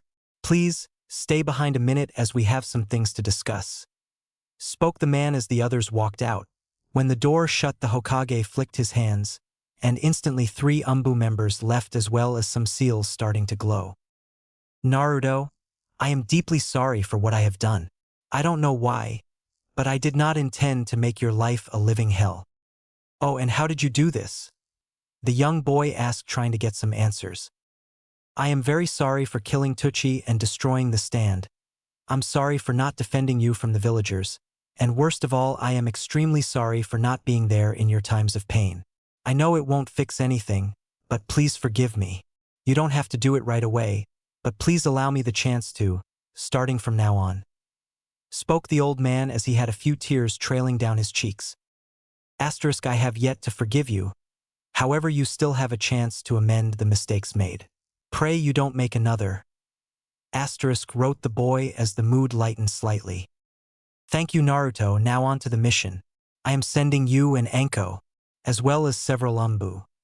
Spoke the man as he seemed to be calm now. Why am I the only one below Jonin? Asked the boy as he narrowed his eyes slightly.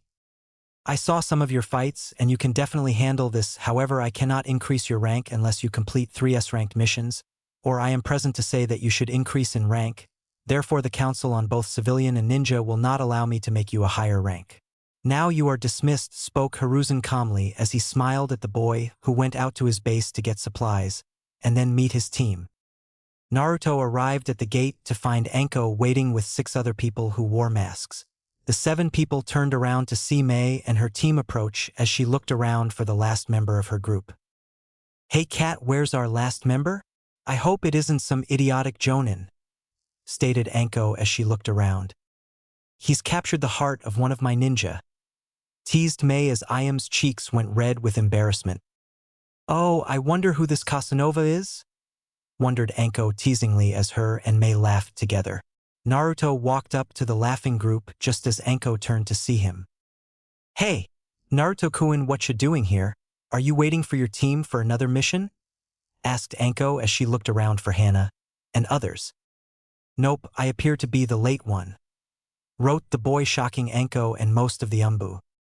"Stop lying, Naruto-san. Why would a genin be put on a team for an S-ranked mission?" spoke a bare-masked man. "Mesama, would you kindly explain it to them?" wrote Naruto with a slightly smug look on his face. "Yes, Naruto-kun is on this mission as both the Hokage thought he should be on the mission, and my personal request," spoke Mei calmly as she eyed the group. "No way can we send Naruto-kun into combat, he could be killed," shouted Anko protectively. "Oh, you worry about Naruto, but no one else? Perhaps you think of him more than a fellow ninja, Anko-chan?" spoke Mei teasingly, attempting to change the topic. "Not a chance. I should be the one to ask if you are a Shotokan though. After all, who asks for a 12-year-old to accompany them to a war front?" spoke Anko, teasing Mei back. "The Hokage did tell Naruto that he would be on this mission with you, Anko. He is on our team," spoke Yugao, or the cat-masked Umbu, calmly as Anko and the other Umbu looked at her like she was crazy. "Now that that is settled, why don't we start heading to Kiri?" spoke Mei calmly as everyone nodded and followed her out of the village. Chapter 18. On the inside. Naruto was looking around as the group of ninja he was traveling with were jumping from branch to branch, talking amongst themselves. Naruto continued to look around, watching his back because of his guilt. He was merely guilty about forgetting to tell Ice Fong that he was leaving. Then out of nowhere Naruto saw a flash of dark colors hit him. He rolled off the tree branch down to the ground, alerting the rest of the people. "The fuck are you doing, Alpha? You left me with her, again," shouted the beast at him. "You're lucky the Hokage assigned us to this task," spoke a red-headed woman who wore the mask of a dragon. "Who are you? I have never seen a dragon Umbu before," spoke the cat-masked woman with squinted eyes. "I am the Hokage's person assassin. That is all you need to know, cat," spoke Kushina as she pulled a paper out and handed it over to Yugao. Yugao eyed the paper carefully, then sighed. "Understood, Taicho," spoke Cat, getting wide eyes from everyone. Captain, why did you call Dragon Taicho?" asked Bear. "Hokage's orders state she is in charge of this mission," spoke Yugao calmly as she handed the paper back. "Naruto, Anko, here are masks for you," spoke Kushina as she handed Naruto his mask he wore into the village, and handed Anko a viper's mask. Naruto grinned at the sight of his mask. "Let's move out, people," shouted Mei at seeing that everyone was ready. At the command of the auburn-haired woman, the ninja set off once more for Kiri. "Let's set up camp for the night," spoke Mei, much to Naruto and Chijuro's appreciation. As the group started to set up tents, Mei was still looking through all of her scrolls. "Damn it!" shouted Mei as she threw a scroll at a tree. "What's wrong, Mei-sama?" asked Ao. "I left my damn tent back at Konoha. Anyone have an extra tent?" asked Mei as she rubbed her temples. "No," chorused all of the camp minus Naruto, who was holding up his whiteboard with a very large and bold no. "Okay. Naruto, how old are you?" asked Mei as she walked up to the blonde. "Old enough to kill," wrote the boy, getting a sweat drop from everyone who read it. "You are not sharing a tent with Naruto-kun," spoke Anko while glaring at the woman. "Then where am I supposed to sleep?" asked Mei with a frown. "You could always sleep with Chojuro," spoke Kushina nonchalantly. "You can't expect me to sleep with a 16-year-old, shouted Mei angrily. "Why does it have to be Naruto though?" asked Yugao with a slight edge to her tone. He's young, and I won't have to worry about him giving in to his beastly desires," replied May as if everyone should have realized that. "You know you can always sleep with a female, and besides Naruto's 13, shouted Dragon. 12. Sorry 12 going on 13, and I'm more worried about you giving in to beastly desires than young Naruto-kun over there." "What? I would never," replied May feigning innocence as she covered her mouth with one hand in fake shock. "May-sama, if you just so happen to touch him like that at any point," spoke Ayam eerily as a Hanya mask appeared behind her, and a knife in her right hand. "See, calm down, Ayam-chan. I was just joking. Just for that joke you will now be sleeping in my tent with me," spoke Ayam as she dragged the rebel leader who was whining and pouting. The Umbu who watched this entire thing were laughing their asses off at the scene of the almighty rebel leader being reduced to a child. After that little event, the group went to sleep with everyone taking a 1-hour shift of watching the camp. Night passed rather uneventfully, and the sun rose an hour before the ninja who were now sprinting across the ocean. The next day was rather uneventful except for the hoos from owls in the night that were accompanied by the occasional howl. The group Jad traveled by foot on the water that day and made camp on a nearby island. That day they woke at the island that was a few hundred meters away from Kiri, and all they saw was mist. This immediately put them on edge as they knew it carried some fog, but it was never this heavy, unless there was a fight going on. Ice Fong started to rapidly sniff the air to see if their theory was correct. And it was. "Hey Alpha, there's a fucking fight going on. Let's go. I want to kill some little shits," spoke the dog, getting deadpan looks from people still not believing that a dog could have such a foul mouth.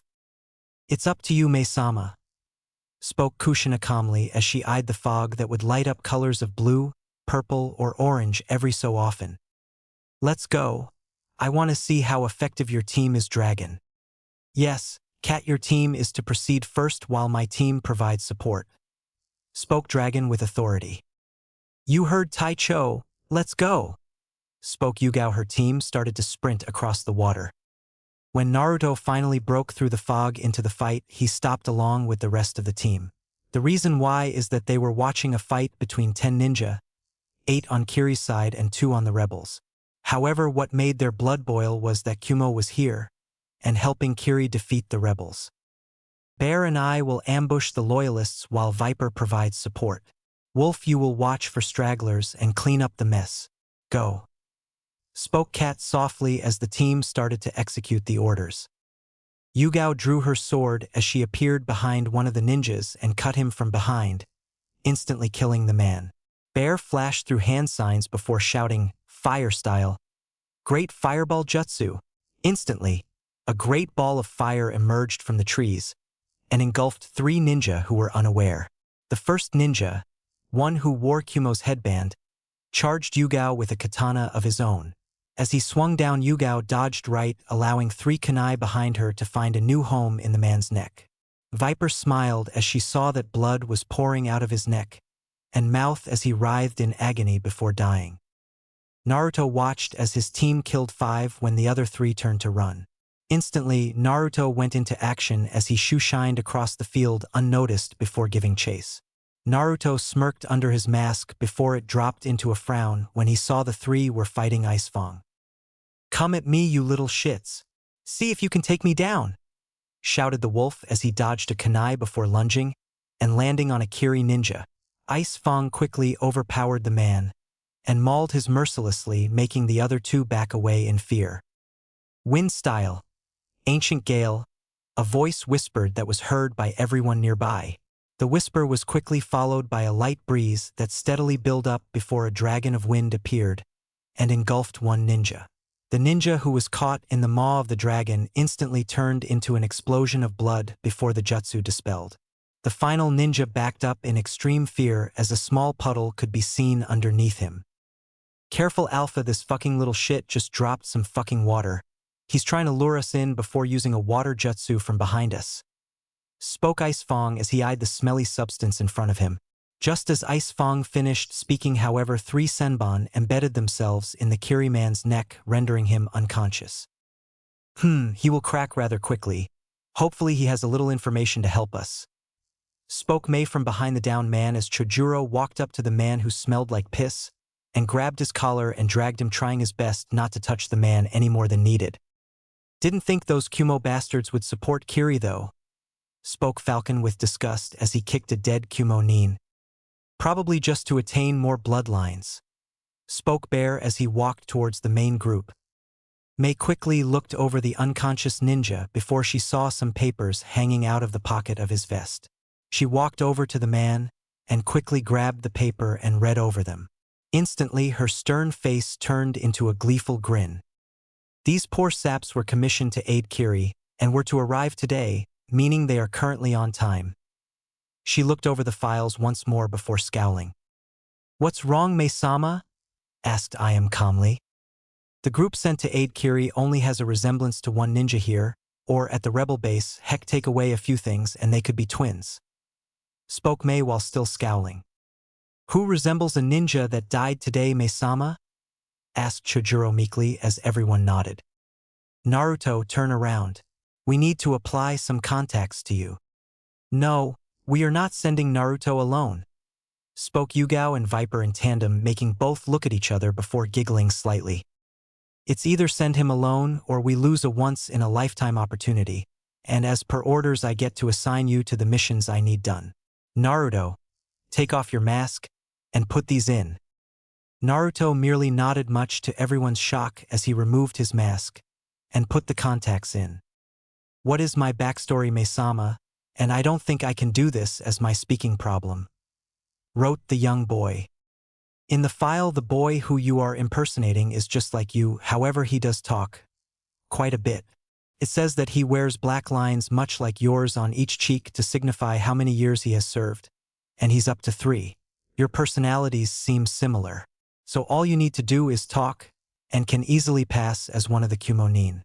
Here, follow the directions and good luck," spoke Mei with finality as she handed Naruto a Kumo forehead protector and the orders. The Konoha Umbu were furious. However, they had no choice to obey or be tried for treason. "Will do, Mei-sama," spoke Naruto, earning a gasp from the ninja at his deep voice. Mei had a little blush on her face due to his voice seeming to be music to her ears. Naruto quickly looked at the orders before turning and sprinting off into the distance. "So, help me if Naruto is killed. The price will come out of your hide, Mei-sama." Kushina spoke Mei's honorific with an edge as she glared at the woman. "He should be able to handle himself according to Ayam," spoke Mei without a care in the world. However, inside she was slightly concerned for the blonde, as he had grew on her from Ayam's dozens of stories about the blonde. Mei sighed quietly before the group resumed the course to the rebel base to resupply. Naruto was sprinting on the ground as he didn't want to go from branch to branch due to the thick fog around him. "I'm not happy about this, Narukuin," spoke Kyubi within Naruto's head. "I know, Q-chan, but it's part of my mission. If it helps gain the trust of Mei, then I have one extra person supporting me in my plan." "I know, and when you guys come out on top you will have a village backing you, but I just have a bad feeling about all this. You worry too much, Q-chan, and it doesn't complement your beauty to have an expression other than one of happiness," spoke Naruto, eliciting a deep blush and a bright smile from the 9-tailed fox. "Pay attention, 300 yards to the right, one patrol, 700 yards behind them is a large camp," spoke Kyubi in a serious voice. "Yes, Q-chan. See you when I check in," spoke Naruto as he cut the mental link. "Halt, state your name, intruder," spoke a Kumo Jonin with a very big build of muscle, like serious muscle builder status. "My name is Kaminari and Thunder, rank Chunin, reporting into camp," spoke Naruto as he straightened up. The man who asked for Naruto's name opened his eyes in surprise as he quickly descended to Naruto and stood in front of him. "Where is the rest of your squad?" asked the man as he started to grow suspicious. "We were ambushed on our way here by the rebel leader. I barely made it out alive due to the squad leader telling me to report back to you immediately. Here are my papers, sir," spoke Naruto in a very soldier-type style. The man quickly looked over the papers and sighed deeply. Damn, you are cleared of suspicion, Kaminari. Follow me back to base to give a full report. Yes, spoke Naruto as they began leaping into a very fortified citadel that resembled a village, albeit much smaller, and instead of buildings it had tents. The large man led Naruto into the camp, and straight to a bright blue and white command tent. Darui-sama, B-sama, and Yujito-sama, young Kaminari has arrived alone, spoke the man. Okay, bring him in, and then you are dismissed for the day, D-san, 'cause Kumo has a B and C, so why not D? Spoke the man in the center who had darker skin and white hair covering one eye in a very relaxed tone of voice. Hi, spoke D quickly as he walked out briskly. Kaminari reporting in, spoke Naruto as he stood at attention. Give us the report, Kaminari, spoke the blonde-haired woman. When we first made land at 8 a.m. this morning, we met with the border patrol in the middle of a skirmish with the rebels.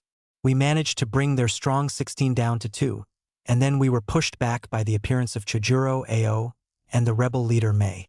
Due to quickly being overwhelmed by their jutsu, the squad leader ordered me to report to you with the information, spoke Naruto in an emotionless voice as he stood rigid. Damn those rebels. Good work, Kaminari. Report back in 1 hour to get your new assignment, spoke man with white hair covering one eye. Go out, before we blow your doubts.